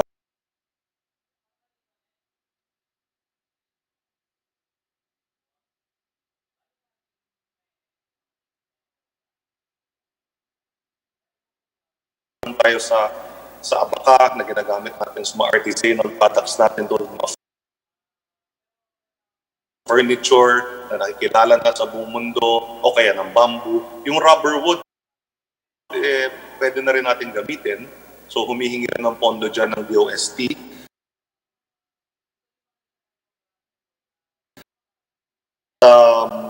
Kasama na rin dyan yung National Research Council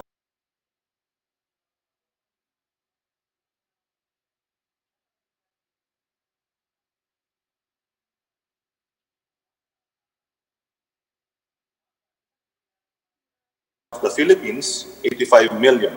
So, marami dito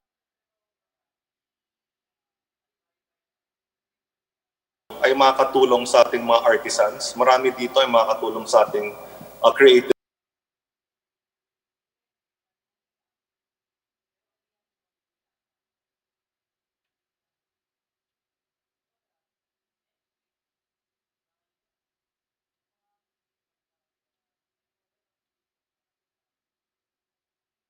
industries at creative economy, which is a very, very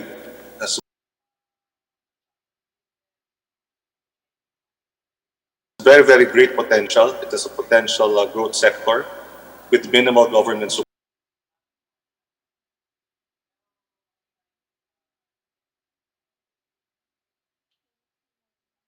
support. So if it is given the support that it needs and the boost that it needs,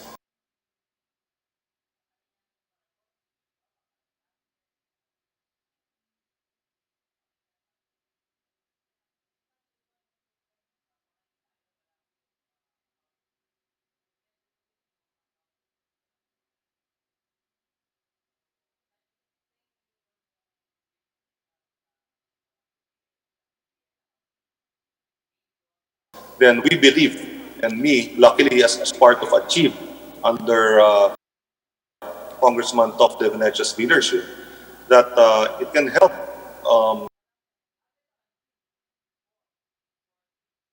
us, especially post-COVID, when we're trying to resuscitate our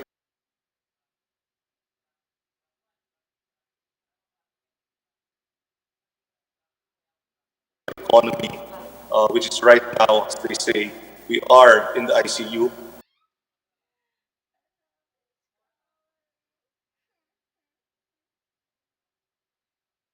and we're trying to get the economy standing again or going to the regular room first and eventually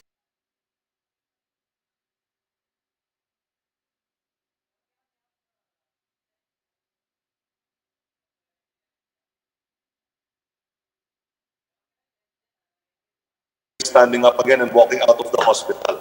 So, nabigyan ba ng pondo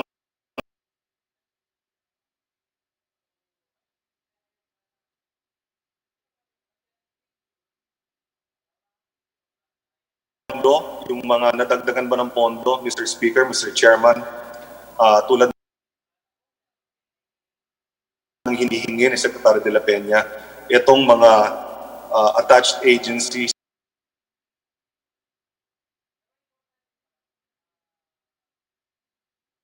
ng DOST na mga sa creative economy.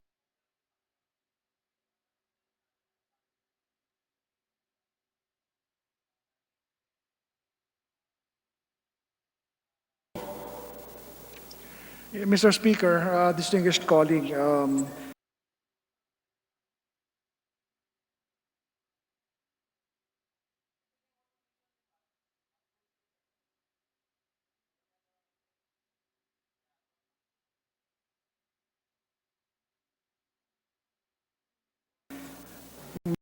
maganda po yung na-bring up ng ating kasamahan with regard to the creative industries, wherein the department is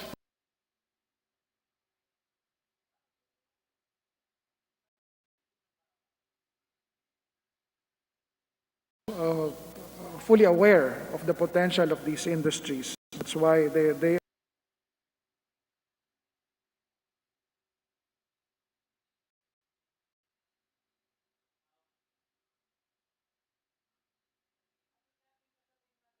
they also have their involvement in the development, the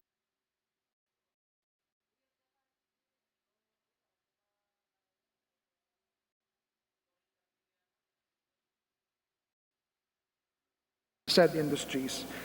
Again, ang talagang challenge lang natin sa ngayon yung fund allocation para sa nila. At nakikisa ako doon sa initiative po ng ating kasamahan si Congressman Tof de Venecia. And in fact, I joined as a signatory to the letter which would propose for us to put in funds for those specific areas of interest which would benefit the creative industries. As far as the department is concerned, on board din ho sila. Yun nga lang, yung pag-allocate kasi ng pondo ay siyempre dumadaan din sa ibang ahensya. So siguro po kung maiparamdam natin, baka mapagbigyan yung ahensya na ito na mabigyan ng additional funding. Yes, thank you, Mr. Speaker, Mr. Sponsor. I agree totally, and I also thank the good sponsor for his support to the call of the Arts and Culture Block for more funding for the creative economy. Alam nyo, Mr. Speaker, Mr. Sponsors, ASEAN, pagdating sa creative economy, we are lagging behind sa creative services. Ayon sa isang report galing sa UNCTAD, sa creative services, tayo ay nangunguna, milya-milya. Pero pagdating sa creative products, karamihan dyan yung mga artisanal products natin na gumagamit nga ng mga textile, ng mga kahoy, ng mga iba-ibang produkto na endemic sa atin sa Pilipinas, we are lagging behind. So kung mapataas natin yon, then we can compete. That being said, I'd like to thank the good sponsor, Mr. Speaker, for being patient with the humble representation. I am all out in support of the DOST. Secretary de la Peña and his team have done a good job, and I hope that they will be given more budget, not only for the creative sector, but as I said, for the Balik Scientist Program, for the Space Agency, and for the entire packet and the entire portfolio of the Department of Science and Technology and all its attached agencies, because I know that pagkatapos po ng pandemya, hindi pwedeng hiwa-hiwalay ang mga departamento, ang mga ahensya. Kailangan may commonality of interest. Kailangan may whole of nation approach. They have to be tied together. And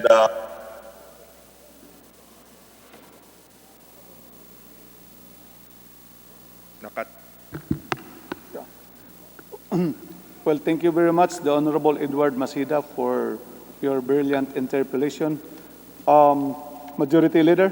Mr. Speaker, I would like to recognize the Honorable Carlos Zarate of the Party List Bayan Munat for his interpellation. The Honorable Carlos Sarate of Bayan Muna Party List is recognized for his interpellation. Thank you, Mr. Speaker. Magandang hapon muli sa ating kagalang-galang na sponsor. Ngayong araw po may nabasa akong article, no? Ang DOST ay nagbigay ng parang grant sa 4 na mga eskwelahan, if I'm not mistaken, for 800,000 para sa pagpursue nila ng kanilang mga research projects, no, as scholars or ng DOST. Tama po ba yung nabasa kong article kanina along this line? Line kasi yun eh. Baka may doble sa ilang school binigyan ng grant. Sa mga estudyante na nag-research for innovation. Yes, the Mr. Speaker, distinguished colleague, personally, hindi ko po nabasa yung article, pero ang nabanggit... Sponsor, Mr. Speaker, so siyam pala, hindi lang 8. No? Ang nabasa ko nga doon, per school will receive 800,000 grant, no? To pursue research, no? Based on sa kanilang gustong magawa. No? Pinauna ko hong tanong yan para po doon sa aking next na tanong actually. No? As we speak now, ilan po ba yung mga scholars ng DOST na kasalukuyan?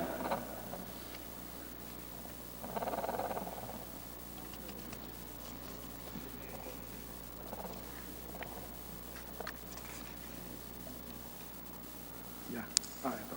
Yeah. Sa kasalukuyan, Mr. Speaker, distinguished colleague, para po sa taong school year 2020 to 2021, ang total po ay 44,398 na kung saan ang 9,307 ay sa Philippine Science High School Scholar, ang 28,900 ay bachelor's degree scholar, at 4,264 for masters, at 1,927 para po sa PhD. Okay, maraming salamat po. Marami po pala, no? Libo-libo. So ang sunod ko pong tanong, ilan po ba ang staff ng DOST that handles the scholars, and what office is in charge for this, Mr. Sponsor, Mr. Speaker?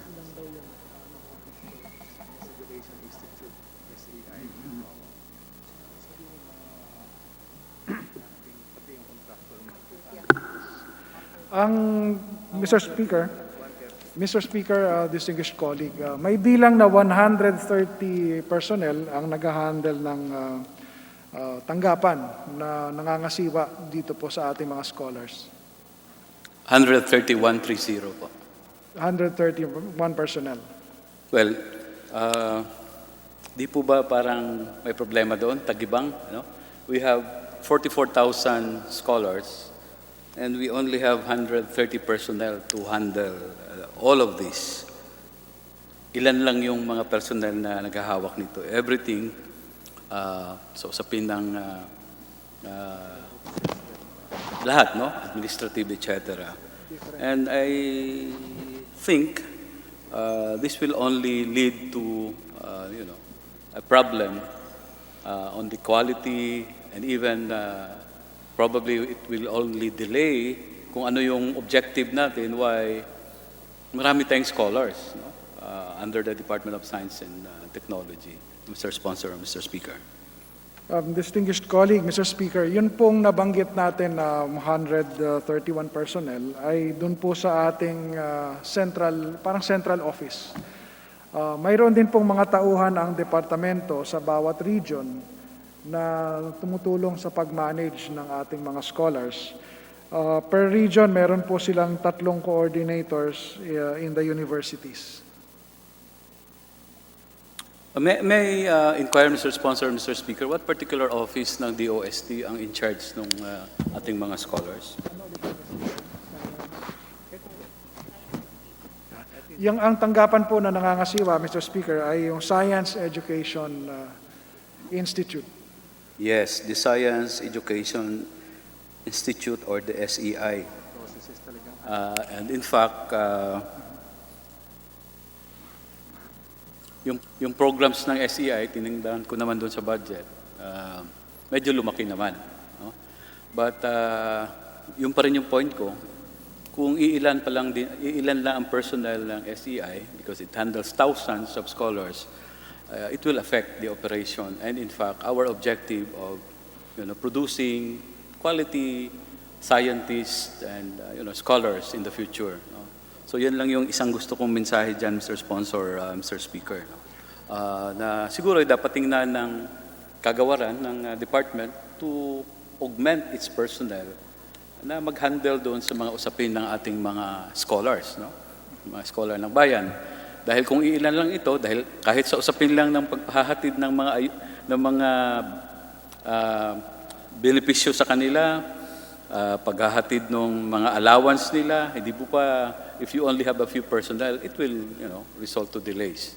I hope the department will also, probably this is trivial and minor, but in the long term, I think this will have an effect, no? Doon sa usapin ng how are we producing and protecting the interests of our scholars in the Department of Science and Technology. Mr. Sponsor, Mr. Speaker. Distinguished gentlemen and Mr. Speaker, bagaman 131 personnel, meron din po naman kasing augmentation in the form of the digital systems, computerized systems that the agency has. Like for example, yung distribution ng mga allowances are now through ATM. Automated na siya. Some transactions are done online. While we do acknowledge that malaki yung number ng mga scholars compared to the 131, cope with the volume of transactions. But of course, the department would do its own evaluation whether manpower really is needed to accommodate the load. Thank you, Mr. Sponsor, Mr. Speaker. I will not dwell too much on that, no? But it's only a constructive suggestion to the department. No? Kung gusto nating talagang hindi masayang yung ginugugol natin na pondo, no, sa ating mga scholars dahil lang sa kawalan ng personnel, Mr. Sponsor, Mr. Speaker. Now, on to my other questions in interpellation. Sa panahon ng krisis, and we learned this, in fact, during the 2008 financial crisis, this crisis underscores that research and development must be prioritized. Unfortunately, in times of crisis, doon din natin nakita na ang research and development tends to drop when disaster or when crisis strike. No? In fact, may mga pag-aaral dyan. This COVID-19 pandemic has brought on a new thinking, paradigm for many countries. In fact, they are shifting paradigms. Some countries are even beefing up their research and development programs to come up with ways to combat the virus and protect our people.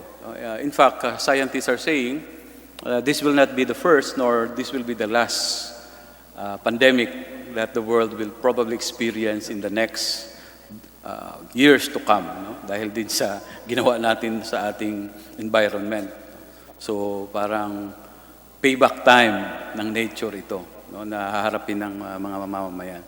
Now, in our budget, I observed that there is an entry in our budget, Advanced Science and Technology, for the Advanced Science and Technology Institute.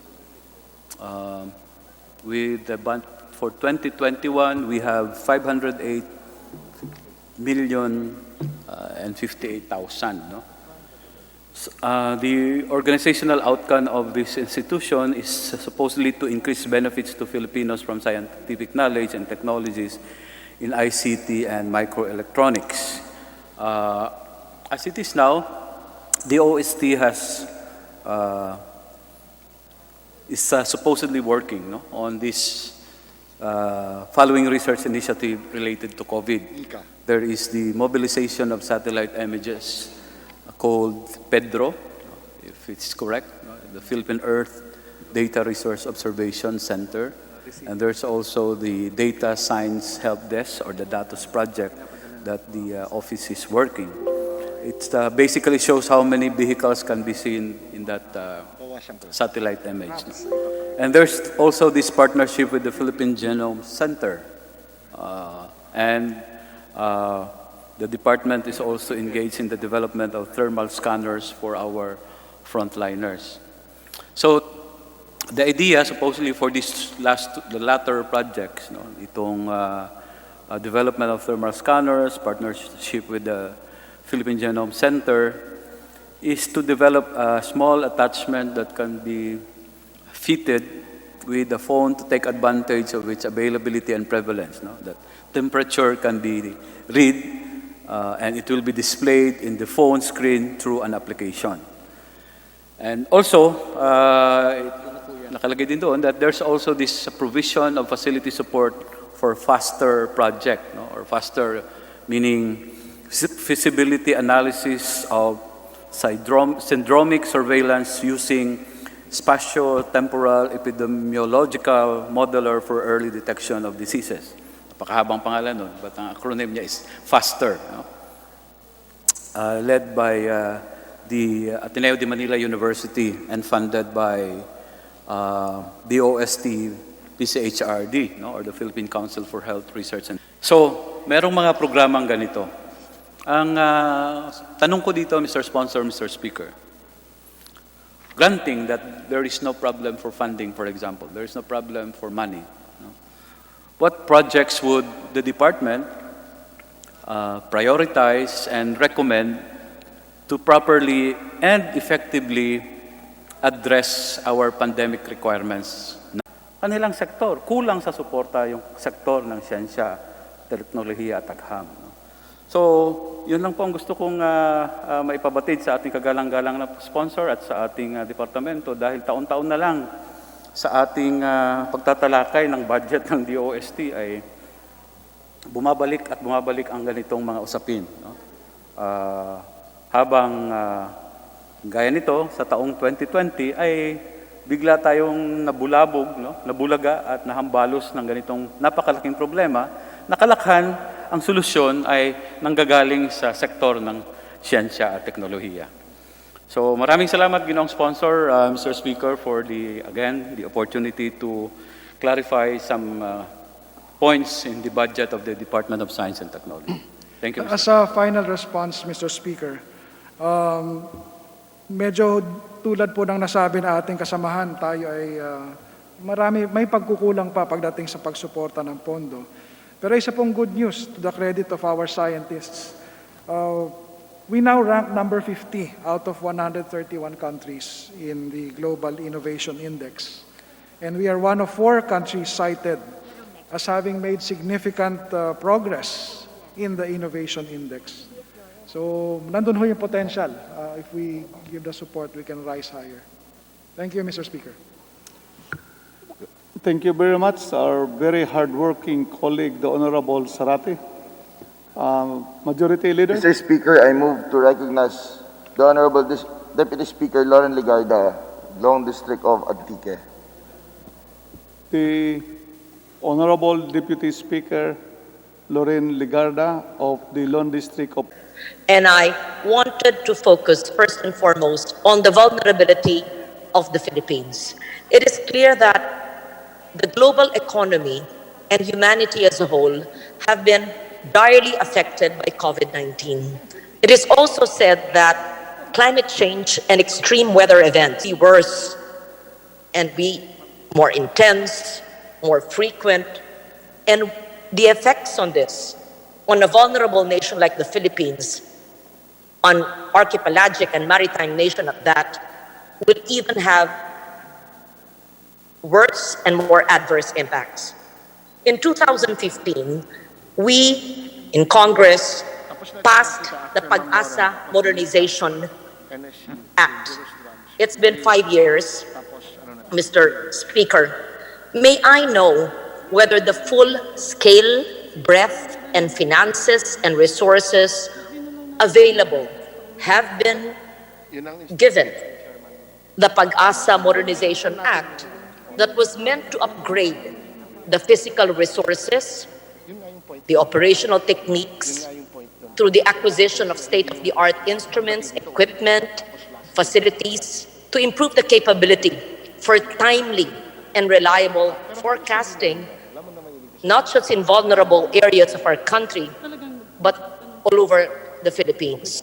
It also meant to enhance the research and development capability and to establish regional weather service centers and the Pag-asa Data Center to enhance weather data collection and, of course, information dissemination services, and the creation of a human resource development program have found fruition in the full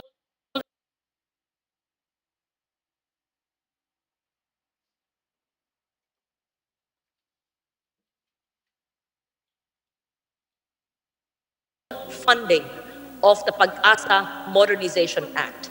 I take note that in 2020, this year's GAA, the budget of Pag-asa is a mere 1.4 billion. I take note as well that in the NEP of 2021, it's merely 1.741 billion.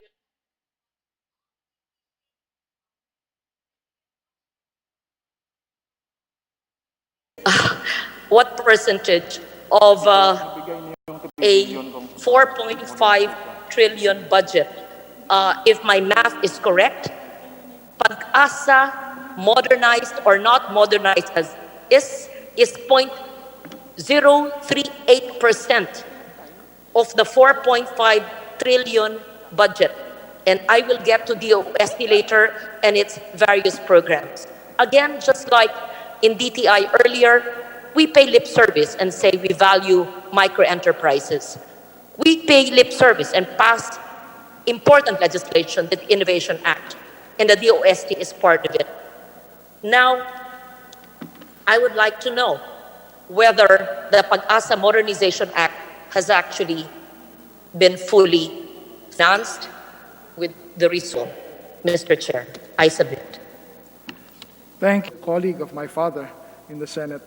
Mr. Speaker, Pag-asa is happy to report that modernization has been given to them, and there are accomplishments that have been done. An example would be the installation of radar that would enable them to give more accurate weather forecasting. They've also installed the disaster recovery system. And in summary, Mr. Speaker, Pag-asa is reporting good news that the law that was passed by our distinguished colleague has borne fruit. Thank you for that statement, and I am happy with that relatively good news. But may I be accurately informed? Is each element of this modernization program, Mr. Speaker, actually being funded? Are the physical resources and operational equipment, state-of-the-art instruments actually funded? Do we have Pag-asa data centers and weather service centers in regional areas of the country? There have been funds allocated for the purpose. The only thing that is not yet fully implemented are those that refer to the human resources. Discussion is still ongoing with the Department of Budget and Management to complete that program, Mr. Speaker. So I am happy to note, Mr. Speaker, that you say, and PAG-ASA validates it, that every region has a state-of-the-art regional weather service center and a PAG-ASA data center, and data collection has been enhanced and information dissemination up to the LGU level, whether province or LGU city and municipality, and perhaps the barangay level. Does that already exist? So that the issues of CCAM and DRR, or resilience, to simplify, is actually implemented, and PAG-ASA as the technical arm that should operationalize the NDREAM law, which your father sponsored in the Senate. Are we able to say that the PAG-ASA Modernization Act of 5 years ago is sufficiently funded and therefore implemented faithfully? I'm glad to hear that. For the first time, I hear a government agency that is not complaining about its NEP allocation. Let me just proceed with the recently granted GCF grant. And this is not a loan, Mr. Speaker, Mr. Chair, it's a grant. As a member of the board of the Green Climate Fund, I am happy to note that we were able, in our last board meeting, pre-COVID in Korea, secure a $10 million grant for PAG-ASA for the establishment of advanced forecasting and early warning system in at least 4 hazard-prone project sites. Tuguegarao for severe wind and flood, Legazpi, severe wind and flood, Palo, Leyte for storm surge and severe wind, and New Bataan in Davao de Oro for landslide and severe wind. May I know whether the processes for PAG-ASA to receive this Green Climate Fund grant, which this representation worked on for so long, is actually moving insofar as the snail's pace of the bureaucracy is going.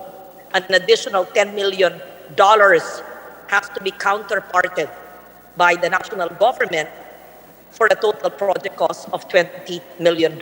So this is a PAG-ASA grant in these 4 project sites, and this was granted. I would like to know whether PAG-ASA, along with the Land Bank, which is the accredited entity of the GCF, is supporting it, and whether it has moved at all from the board meeting when we approved it. Mr. Speaker, distinguished colleague, unfortunately, this one is still under discussion with Land Bank. So the Green Climate Fund has still to be received by the DOST and through PAG-ASA. It's just one we hit with regard to all these positive news. This one is still under discussion with Land Bank. May I know, Mr. Chair, whether there is any reluctance for the Philippine government to receive a grant, not even a loan, from the Green Climate Fund? Because other countries have received grants, including Mongolia, Vietnam, Bangladesh, and we worked so hard for the Philippines to receive a grant. And PAG-ASA claims, because they gave the proposal several years ago, it is a much needed project to receive a grant. And PAG-ASA claims, because they gave the proposal several years ago, it is a much needed project. We can say that this is one of those programs that have been sidetracked because of this pandemic. But talks were going on. There's no reluctance. It's just a matter of the process of negotiation or discussion with the Land Bank. But they are just now being sidetracked by the ongoing pandemic quarantines. We take note of that. Thank you for your response, Mr. Chair. I proceed now from PAG-ASA to the DOST itself, and perhaps a little known organization, but the most important, or one of the most important councils populated by the brightest minds, and I'm referring to the National Research Council of the Philippines, perhaps the oldest scientific or collegial scientific organization that should do basic research in sciences towards scientific and technological advancement. It is an attached agency of the DOST, and it's an advisory body to Congress, to both houses of Congress. It was in the last 2 years of my term that NCRP scientists and experts came to my office to tell me about the sad state of funding, near to nil. So at the time, it was very late in the budgetary process, and I was able to include some budgetary insertions or amendments at the time. May I know if I see that their allocation for the NEP is a measly 90 million. For the best minds of science, they'll be advising 300 congressmen and 24 senators for the oldest scientific organization to have a measly budget of 90 million for research and development. I must be seeing wrong, Mr. President. If my eyes are not seeing wrong, then there must be something wrong with our budget. To give such a small budget to the oldest collegial scientific organization. The last 3 years, the research budget of the council has stood at 18 million, Mr. President. 1/8. Ang isa pong farm-to-market road, ang minimum allocation 12 million sa isang barangay. Ito po, sa pinakamatatalino, pinakamagagaling na scientifico sa ating bansa, sa buong taon, ang binibigay po natin, 18 million. This represents 0.3% of the total DOST R&D budget, and considered to be the lowest among the councils in the DOST. There are more than 4,000 researchers, scientists nationwide, including both national and local governments, universities, state universities, stakeholders being served under the current budget. I believe this year it's 72 million for the whole year. May we know, Mr. President, why are we treating our scientists this way? Why is the budget of such an important council, collegial organization of scientists who can foster linkages with international scientific organizations, sharing of scientific information, who can give linkages with local governments to reduce disaster risk, who can promote scientific and technological innovations in all sectors of society. May I just be enlightened, Mr. Chair, Mr. Speaker? We claim that we have increased by how many notches in the Global Innovation Index, but not with such a measly allocation for the scientific community represented by the National Research Council. Yeah, Mr. Speaker, distinguished colleague, let me quote Secretary de la Peña. He said a while ago, remarkable increase. And he's describing the increase from the budget allocated in 2020, this year, which is 92 million, to 2021's 144 million.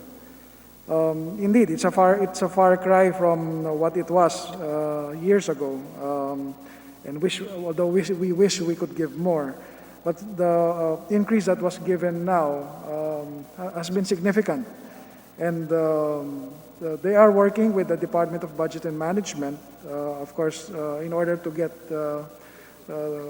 what is due to our scientists. But for now, it's a piece of good news that there is such an increase. When the increase comes to near nil, Mr. Chair, while we are grateful, let me just state as well that in 2020, the 91.8 million, 20 million of that was my amendment, and therefore the budget in the NEP was much lower than 91 million. May I also, just like I did in the DTI budget, if you agree, Congressman Biazon, I hope you do, that at the proper time, with your leadership as chair in defending the budget, we must do not per district, but a national amendment to the GAB to improve this sector of the national scientists in the NRCP so that they receive more than 144.5 million. Only if you agree, and I hope that I have the support of my esteemed colleagues. Yes, Mr. Speaker, distinguished colleague, of course, in principle, this representation agrees, and we would be taking measure or steps to make that proposal. As mentioned in the earlier interpellation with our other colleagues, there are initiatives to help the DOST, and of course, the advocacy of the distinguished lady is something that I do agree with. And therefore, at the appropriate time, we will make that recommendation. Thank you, Mr. Chair. There is another important bureau, agency under DOST, and that is the ITDI. May I know whether the ITDI, the Industrial Technology Development Institute, they can help insofar as even brick making? Kami po sa Antique, marami ang clay sa lupa, kaya tumutulong po ang DOST, ITDI sa paggawa ng bricks through the University of Antique. Ay nag-allocate ako nung ako'y pa'y senador ay para sa UA magkaroon ng brick making facility. Sigurado po ako ang ITDI ay makakatulong sa iba't ibang mga probinsya at distrito para makabigay ng tulong kung anuman ang natural resource na available doon. So, I see that in 2020, there was a million budget.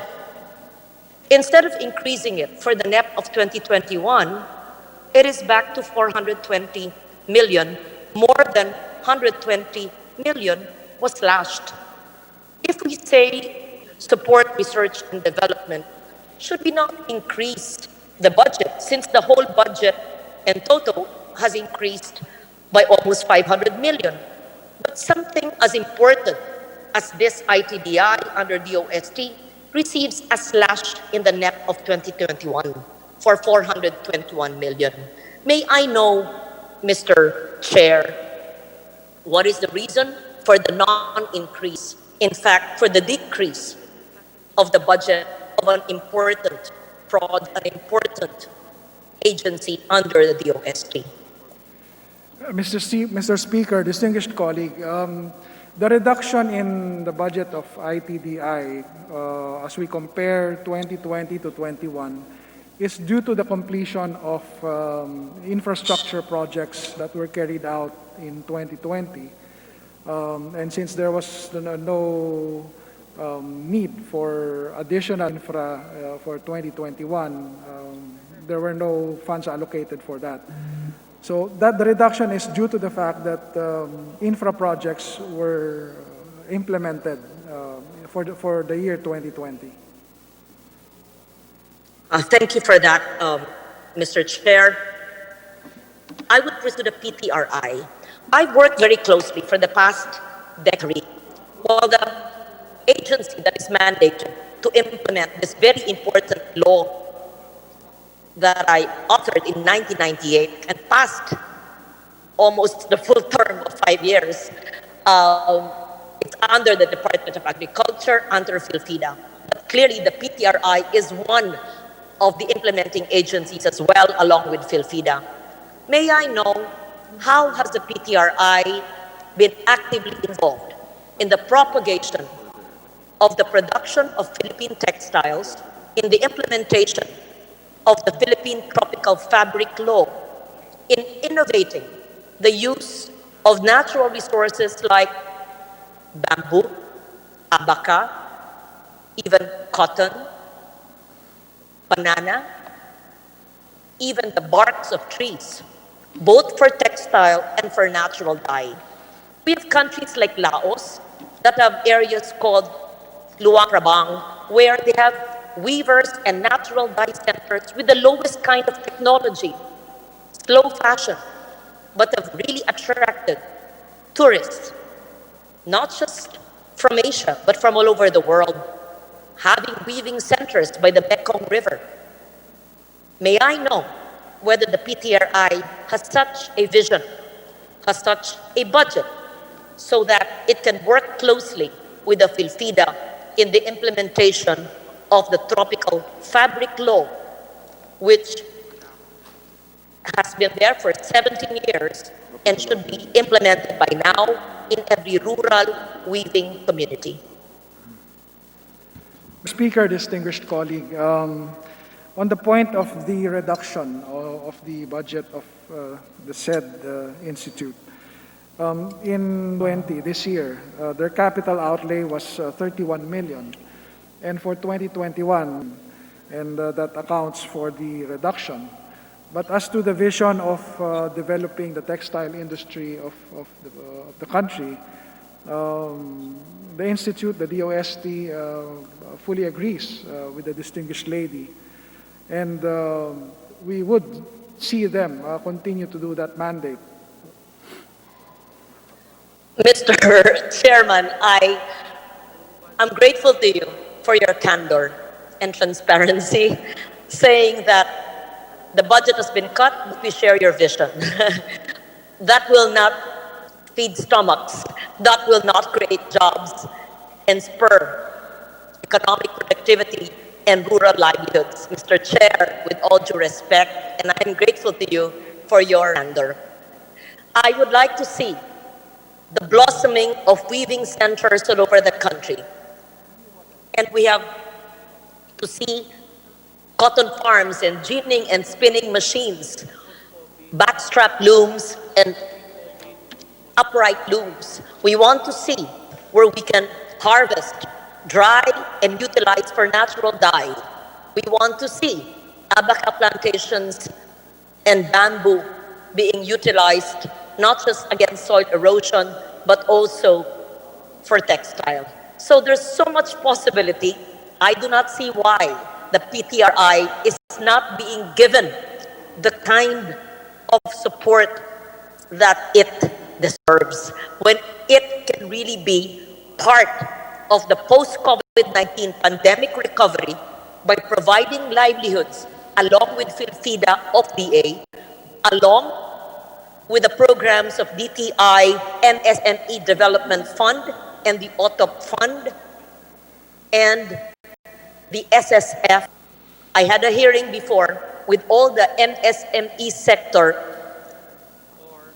various agencies, a convergence, especially in the post-COVID-19 pandemic recovery, so we spur vulnerable rural livelihoods and create 1 million jobs from this, Mr. Chair. Again, at the proper time, would I have the support of your honor so that we should budget to increase or perhaps even rationalize the Pag-asa modernization to make sure that it is attuned to the 5-year-old law. And second, that we will have support for PTRI in the implementation of the Tropical Fabric Law, as well as a support for our scientists and technologists. I would like to seek the wisdom and the support of the good sponsor. Mr. Speaker, distinguished colleague, this representation has joined a group of other legislators. Actually, our young gentleman from Pangasinan, the Honorable Representative Tof de Venecia. And we invite the distinguished lady to join us when we prepare the communication, which would give that recommendation on putting more funds to certain aspects of science and technology, which includes, by the way, the Textile Research Institute, and at the appropriate time have it considered by not just the Committee on Appropriations, but the plenary as well. Yes, Mr. Chair, you, and we are grateful to our young leader, Congressman Toff, for that. I wanted to put it on record. It is not difficult to traverse the budget. Been doing it for 7. It is a matter of allocating, Mr. Chair, compared to in the grassroots will be tremendous. With that, I terminate my question because no matter how long I talk, I don't think it would be commensurate to actual budget.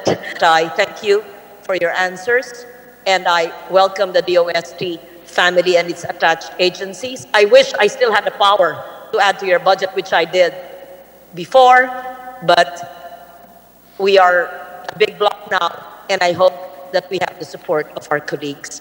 Thank you, Mr. Chair. Thank you very much, Deputy Speaker Lorin Legarda. Majority Leader. Mr. Speaker, I would like to recognize the Honorable Mark Go of the Lone District of Baguio City to interpolate the sponsor. The Honorable Mark Go, representative of the Lone District of Baguio, is hereby recognized for your interpellation.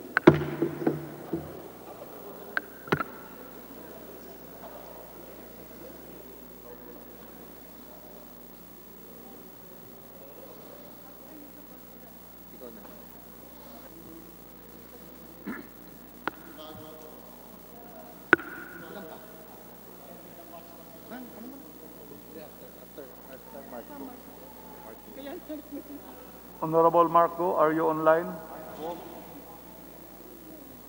Not responding. Mr. Speaker, Mr. Mark Go, Honorable Mark Go is not responding online.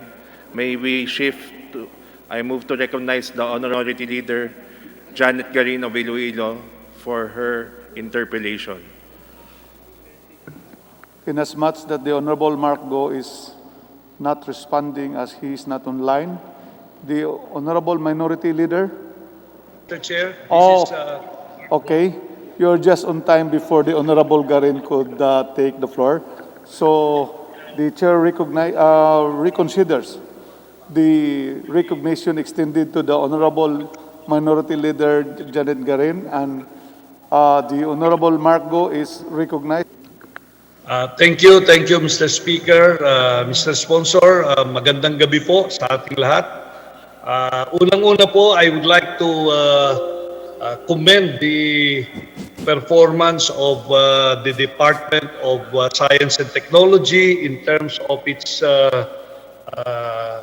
programs as measured by the improvement in the rank from as high as 100 out of so many countries, and right now in 2019 they rank 54.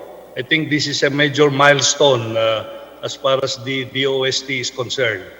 My question here is, Mr. Sponsor, I worked before for a semiconductor company, and one of the concerns that I raised while I was working there is the fact that the raw materials that we use are mostly imported. We don't have the necessary materials transformed into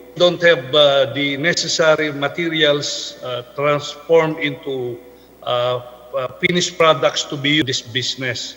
Now, I would like to find out from DOST if they have sufficient knowledge of the business of semiconductor or electronic, provide the support in terms of supplying, or companies probably supplying the raw materials needed for the operation of this industry, Mr. Speaker and Mr. Sponsor.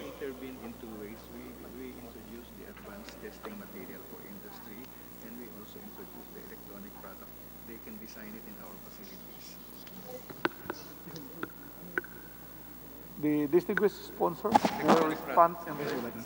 Mr. Speaker, distinguished colleague, Raw materials used in the production of such products is, as Secretary de la Peña advanced.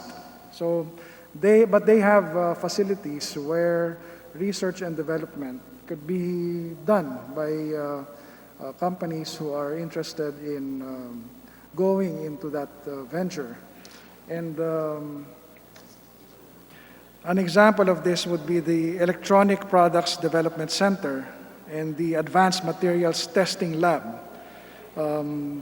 These can be used by semiconductor and electronic industries, distinguished colleague.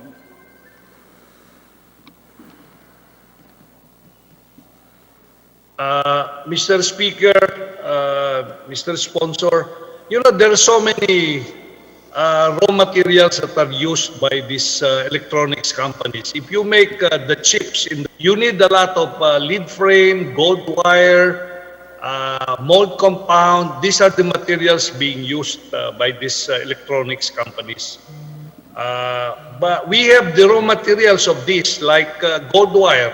We in Benguet, we mine gold here, and what we do with this gold is we sell them, ship them out of the country, and sell them to other countries.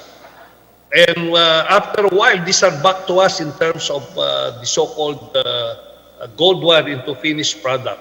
The size of a gold wire, actually, in terms of thickness, is about 1/8 of the size of this raw material, gold, even silver, into like the lead frame that we use in the electronic. There are ongoing researches now by DOST or any company chartered probably by DOST to do this. Instead of importing the finished product from other countries where the materials are actually from the Philippines, being done right now. This budget cycle, a higher budget, this purpose, including the other researches that they are doing, Mr. Speaker, Mr. Sponsor. Yes, Mr. Speaker, distinguished colleague, the DOST asked for more. Actually, as I opened the sponsorship earlier, I noted that the original request was about 36 billion, but what was approved for their budget. So this was part of those items that were not approved by the Department of Budget and Management. If we will focus on this important industry in the country, how much additional budget do they think we need to include in the 2021 budget on top of what was approved by the Department of Budget, which is included in the net, Mr. Speaker, Mr. Sponsor? So if only the budget industry, this is the thing we requested. Mr. Speaker, distinguished colleague, to be more specific, the DOST actually requested for about 508 million for the Philippine Council for Industry, Energy, and Emerging Technology Research and Development. And as we mentioned earlier, there was just about 100 million that was given. And Mr. Sponsor, Mr. Speaker, would you recommend that we reinstate this original proposal once we go into the second reading of this bill? Of course, Mr. Speaker, this representation would go for more. In fact, the initiative that... Are there efforts being done by the Department of Science and Technology on how to provide probably the research and the other necessary efforts so that we can process our agricultural products by our different industries in the country? Mr. Speaker, Mr. Sponsor. Mr. Speaker, distinguished colleague, the DOST has a new program geared towards the concern raised by Your Honor. They call it the Smart Food Value Chain Program, and it seeks to address the concern raised by the distinguished gentleman. Yeah, I'm here from Baguio, part of the Cordillera and Benguet. We have a lot of vegetable products here. And during rainy season, we have a lot of problems in terms of, our agricultural products are destroyed. And sometimes even during summer season, probably during December and January and February because of the cold season, most of these products, our farmers don't even harvest them. Because the price goes down very, very low, and it will be even more expensive to harvest and sell them. I think one of the major efforts that should be done is come out with probably a cannery or a food processing in the country, in this particular part of the country. Are there support that we can expect from the Department of Science and Technology to be able to process itong mga vegetables namin and other products in the area so that we can sell them as finished products, Mr. Speaker, Mr. Sponsor? Yes, Mr. Speaker, the DOST is right now developing the ability to do processing, including mobile processing. So that's part of the research and development that they are doing. And with regard to storage, they even have a project being done in Benguet to address that concern, Mr. Speaker. Well, I think we'll be happy to receive support from DOST. Where is that located here in Benguet, in La Trinidad? And are they now providing services to our people here in the Cordillera as far as this processing is concerned here?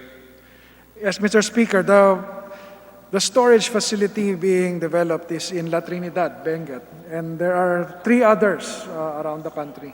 But as far as the one in Benguet is concerned, it's in La Trinidad. And it covers the whole of the Cordillera, Mr. Speaker and Mr. Sponsor. For now, that would be the coverage, Mr. Speaker. So we can coordinate with the Department of Science and Technology. Probably they got also a regional office here in the Car area. Yes, Mr. Speaker, the DOST would be very happy to assist you. Do they have a separate budget for this in the 2021 proposal of the Department of Science and Technology, Mr. Speaker, Mr. Sponsor? This particular project, Mr. Speaker, Your Honor, is taken from the 2020 budget of the DOST. And just in addition to the concern earlier, the ITDI may also give assistance to Your Honor. Okay, so overall, if you look at the budget of DOST, given all these programs that they have, are they happy with what was approved and included in the NEP by the Department of Budget and Management, Mr. Speaker, Mr. Sponsor? Mr. Speaker, distinguished colleague, I will not venture to ask them if they're happy, but definitely they would want more. It's indicated here that their budget has increased from 2020 from 20.5 billion to 23.89 billion in the 2020 NEP, the NEP. Now, what was the original proposal of DOST submitted to the Department of Budget and Management as against the approved 23.8 billion, Mr. Chair, Mr. Sponsor, and Mr. Speaker. Yes, Mr. Speaker. The proposal of the DOST was 36 billion and 23 billion was approved. And if we will be given the chance to recommend for an increase in the budget, how much do you think you will have for 2021? Mr. Speaker, the DOST,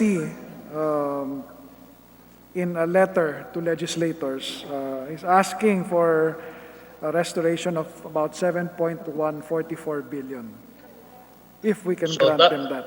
Yeah. So that would mean that they want about 30 plus billion pesos for 2021. Rounded off, Mr. Speaker, yes, about 31. Mm-hmm. And they can perform or they can do all the programs that they've indicated in this budget once they get the 30 billion pesos. Yes, Your Honor. Okay, Mr. Chair, Mr. Speaker, Mr. Sponsor, I would like to state that I support the increase of the budget of DOST from this 23 billion to roughly 30 billion for 2021. So again, thank you very much and good evening to everybody. Thank you very much, the Honorable Go. Your recommendations are duly noted. Majority Leader. Mr. Speaker, I move for a few minutes suspension. Janet. Okay. I withdraw that motion, Mr. Speaker. Yes, you go ahead, Majority Leader. Mr. Speaker, I move to recognize the Senior Minority Leader, the Honorable Janet L. Garin of the 1st District of Iloilo for her interpellation of the sponsor. The Honorable Janet Garin, Senior Deputy Minority Leader from the Lone District, 1st District of Iloilo is recognized. Thank you, Mr. Speaker. Mr. Speaker, if the honorable sponsor would be willing to yield to a few questions. Gladly, Sponsor, Mr. Speaker. what's your pleasure? Mr. Speaker, we have read and heard on the news that the Sputnik vaccine developed by a certain company will also have its phase 2 or phase 3 trial together with the Department of Science and Technology. May we have the confirmation with regards to this?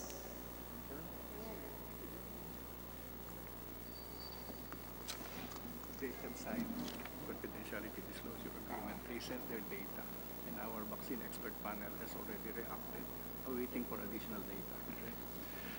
Mr. Speaker, distinguished colleague, the DOST has entered into a confidentiality disclosure agreement with the said company. Thank you for that, Mr. Speaker. Distinguished sponsor. Would the government be spending public funds on this, or are we purely contributing our technical experts? The Philippine government will not spend on the venture, distinguished colleague. Mr. Speaker. Mr. Speaker, distinguished colleagues, do we understand that in all the undertaking for vaccine development, no government funds will be spent on this, except for our contribution with regards to our technical experts? Spent for the WHO solidarity trials. Mr. Speaker, distinguished colleague, the government will be spending on the WHO vaccine solidarity trials. Pardon me, Mr. Speaker? The World Health Organization solidarity trials. That is where the government will be spending money. Mr. Speaker, distinguished colleague, can we be appraised on these solidarity trials? We will be spending how much? What will be our contribution? Are this from private companies? Kanino mapupunta? 89 million will go to PGH. Colleague, Secretary de la Peña has informed me that for the trials, an amount of 89 million would be spent, and it will go to the Philippine General Hospital. I'm sorry, Mr. Speaker. I think for the WHO solidarity trials, how much will we be spending? We will be spending the amount of 89 million through the PGH with other hospitals. And what will we gain from this, Mr. Speaker, distinguished colleague? Will the solidarity trial be beneficial to our country, and to what extent and how? Our gain in this, Mr. Speaker, distinguished colleague, is that the best competitors for the vaccine or developers are part of the solidarity trials. So we will be able to gain from that development because of the quality of the vaccine that would be coming out would be coming from the best. Mr. Speaker, distinguished sponsor, will that translate to discounts? Because these vaccine manufacturing plants are all private corporations. So if government will be spending, like, was I right in hearing it was 89 million for the development of vaccines, will it be coming back to us in the form of subsidized COVID-19 vaccines? Whether it's applicable to the Philippines because the trials will be done here. The benefit really, Mr. Speaker, distinguished colleague, is that we will be able to get the best of the results of a vaccine trial because it will be done in the Philippines, where the conditions that are best for our use are available to the trials. So more or less we can say that it would be suited to the conditions in the country. Therefore, it would be easier for us to choose eventually what vaccine for us to take. Yeah, Mr. Speaker, distinguished sponsor, do you mean to say that the phase 3 trial of these specific vaccines will only be done in the Philippines, or will it be involving other countries as well? Mr. Speaker, Madam colleague, distinguished colleague, is going to be done in 80 countries, one of which is the Philippines. But of course, the results of the trials in the Philippines, we can say that is suited to the conditions in our country.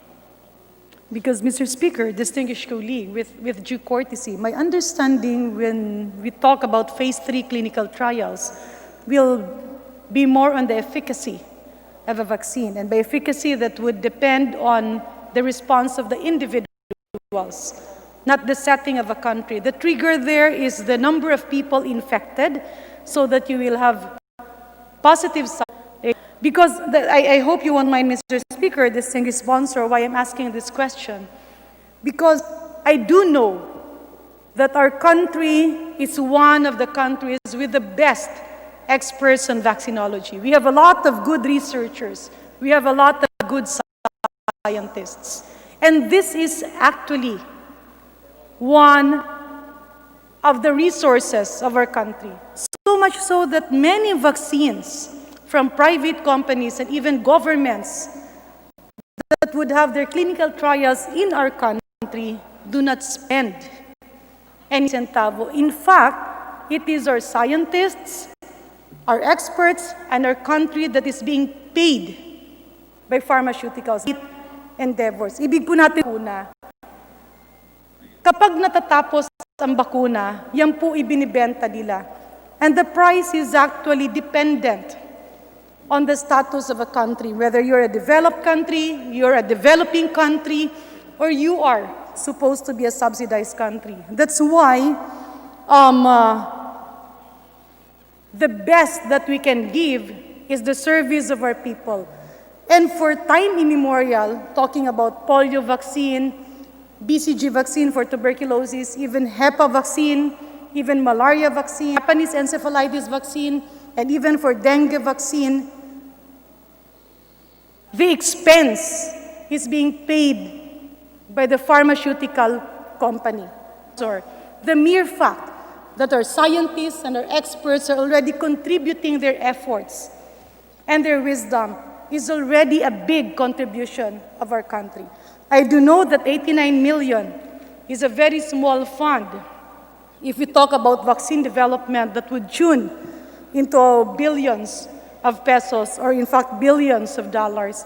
My only dilemma here is that we should actually be using our resources and our experts as our contribution, and in fact, our scientists will be paid by pharmaceutical companies. Because what I know of in terms of vaccine development, kapag po nagagawa na ang bakuna, hindi naman po tayo pay what the other countries pay because we're already a middle-income country.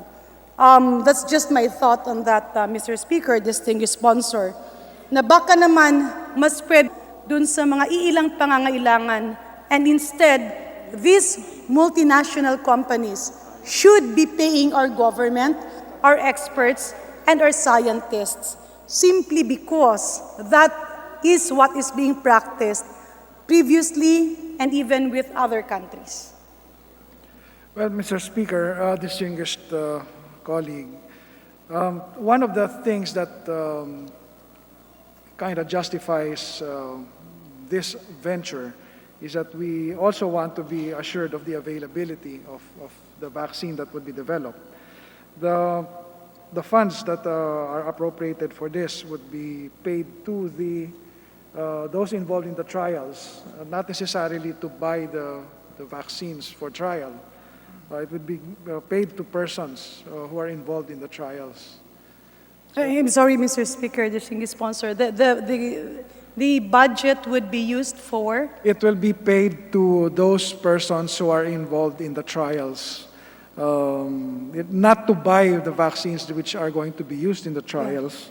Precisely, to persons. Precisely, Mr. Speaker, distinguished sponsor. Payment of subjects during trials are actually covered by the manufacturer or the pharmaceutical to that effect.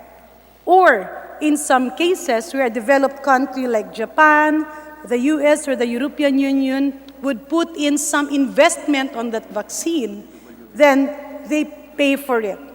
My only dilemma is that in this pandemic, where we still do not know hanggang saan tayo nito aabot, bakit ba kailangang gobyerno natin ang maglaan ng 100 million or 90 million for vaccine development, because merely offering our country as a trial for the site development, for vaccine development, is already a big contribution. The mere fact that we are offering our country venue for phase 3 or phase 2B trial is already a big contribution, because that amount can be used by the Department of Science and Technology for the local developments, just like what the Deputy Speaker Lauren Legarda was saying earlier. Pwede natin gamitin sa development ng mga produkto na nasa Pilipinas, like go through that would be sticking in protocols on these trials. With due courtesy, Mr. Speaker, distinguished colleagues, all vaccines undergoing development are part of the WHO collaboration, simply because any vaccine being developed, a WHO represented panel is usually with them side by side, especially if in this case that there is a pandemic and the emergency use of some commodity. May I inquire, the WHO collaboration will actually be involving which vaccines and which companies? We're still awaiting for the announcement. At this point, Mr. Speaker, distinguished colleague, the DOST is still awaiting the announcement of the specific companies or vaccines involved. Filipino expert in the WHO panel. May we get, Mr. Speaker, distinguished sponsor of the vaccine expert panel insofar as this collaboration is concerned. We have one Filipino that was invited. Do you know the name? Lina Gloriani. Mr. Speaker, distinguished colleague, the panel is composed of international experts, and if Your Honor is interested in the name of the Filipino, it's Nina Gloriani. Pardon me, Mr. Speaker. The name is Nina Gloriani. And this is the vaccine expert panel created under the sub-technical working group. Because I don't think anybody hired by the WHO can be involved. I think that our government will have to pay for this because we are not part of those private companies, nor are we sabihin niyan, merong pribadong kumpanya gumawa ng bakuna by the Department of Foreign Affairs. It's a trade issue. Kaya nga po, sa dami-dami ng bakuna, where trials were conducted in the Philippines, it was always because we have remain non-biased, paid by all participate. Kaya po, ang sa akin lang naman po is, sa panahon ngayon na kailangan rin natin ng pondo, why do we have to pay for vaccine development where in fact our experts alone, our scientists alone is already a big contribution? And the mere fact that our country is allowing phase 3 or phase 2B of those trials is already a big contribution. Mr. Speaker, distinguished colleague, as to the question bakit natin pinili itong track na ito po ay isang trial na isinasagawa sa 80 bansa sa ilalim po ng direction or auspices ng WHO. Dito po meron tayong environment and people yung dinedevelop na vaccine. Mr. Speaker, distinguished colleague, with due courtesy, there is no such thing as developing a vaccine commensurate to the terrain of the Philippines. Because when we develop a vaccine, we look at an area where there are a lot of infections. Kasi kung wala naman pong presence ng virus sa panahon na yan, kaya nga po na kung dati-rate is inuna sa China, now vaccine development is happening in areas where there are infections. I do agree that we are not paying the company, but we are paying and we will be paying the subjects of this trial. Again, that is an expense of the pharmaceutical. Bakit po ba popondohan ng pera ng Republika ng Pilipinas ang negosyo ng pharmaceuticals? Moreover, Mr. Speaker, distinguished sponsor, when we talk about the availability of a vaccine during a pandemic, allocation is not in any way affected by venues of clinical trials. Allocation is almost always based on reservation. And as a global organization, biases in terms of distribution are never allowed under the auspices of the World Health Organization. So I do respect our distinguished sponsor, Mr. Speaker. I have high regard for our Honorable Secretary and the DOST family, as well as our distinguished colleague here, whom have worked for a long time. But I just want to put it on the record. In the whole history of the Republic of the Philippines, we were always part of several trials because we have a lot of scientists and we have a lot of experts. But never in the history of the Republic of the Philippines, and for any developing country for that matter, never do we contribute or invest in vaccine development involving a private pharmaceutical. Dahil mas kailangan po ng taong bayan na ang pera ng Republika ng Pilipinas ay binibigay. So my appeal, Mr. Speaker, distinguished colleague, is that DOST would put a rider or a provision that in the conduct of this COVID vaccine trials, any peso invested by the government, any peso spent by the Department of Science and Technology will redound back to us as a discount once the vaccine is commercially available. Ibig po natin sabihin, kapag naging available ang vaccine sa merkado at pag bumili ang Department of Health o ang gobyerno ng Republika ng Pilipinas, kung magkano ang ginastos ng Pilipinas, that should be taken as an automatic discount. Because I bet my head on this. The price that we will be getting is the same price that other countries will be offered. Because prices of vaccine are regulated depending on the socio-economic status of a country. Socialized po ang presyo ng bakuna. It is subsidized by the rich countries so that poor countries like Africa will be paying only 10 to 25% of the cost. But the Philippines, because we're already a middle-income country, we pay full. And that is why it pains me to see that we will be investing 100 billion more or less or even more to private companies developing this vaccine, where in fact, the DOST family has a lot of other needs. So ang pakiusap ko lang po is the honorable sponsor will be willing, if we approve this budget, we place it on the special provision. Any money spent by our government should be considered as a discount that the pharmaceutical or the company will be giving back to our country when we start procuring the vaccine. Kasi hindi po maganda na nagiging president ngayon na sa gitna ng pandemya, naglalagay tayo ng milyong-milyong pera para gastusan ang research na ang makikinabang naman ay isang pribadong kumpanya. If the honorable sponsor, Mr. Speaker, will agree to my proposal, I know it's something that has not been done, but I also know and I am sure that in all the vaccines who underwent trial in the Philippines, the government never spends a thing. In fact, we are even paid to do that because we are allowing our government resources to be used.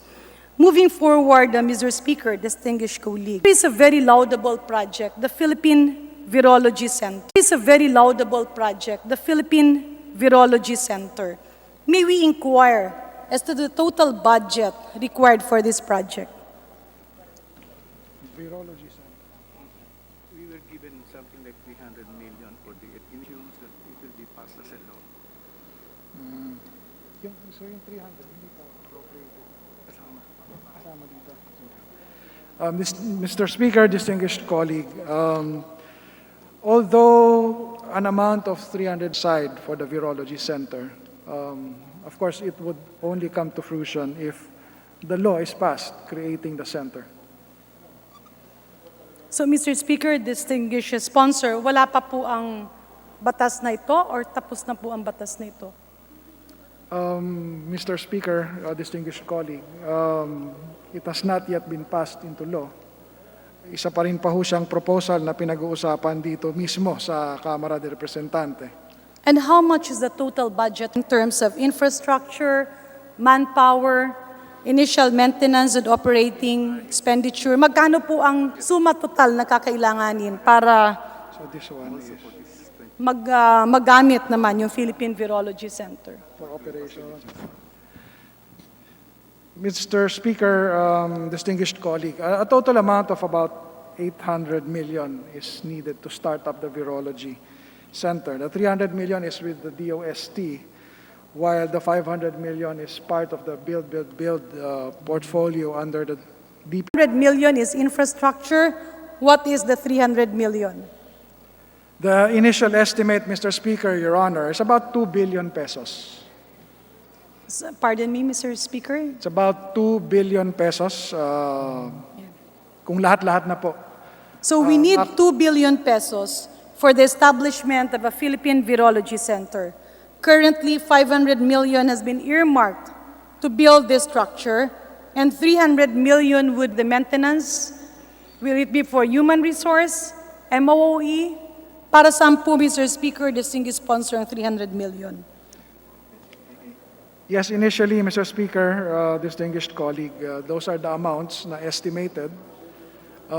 Pero nasa atin din po pagdating ng pagpasa ng batas na ma-establish siya. So this will be used for hiring of manpower.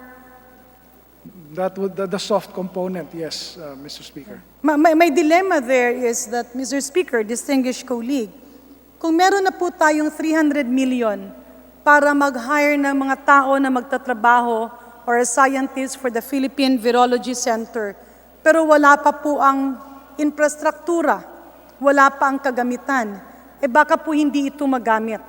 I mean, what assurance do we have? And now we are being told that there is no law yet.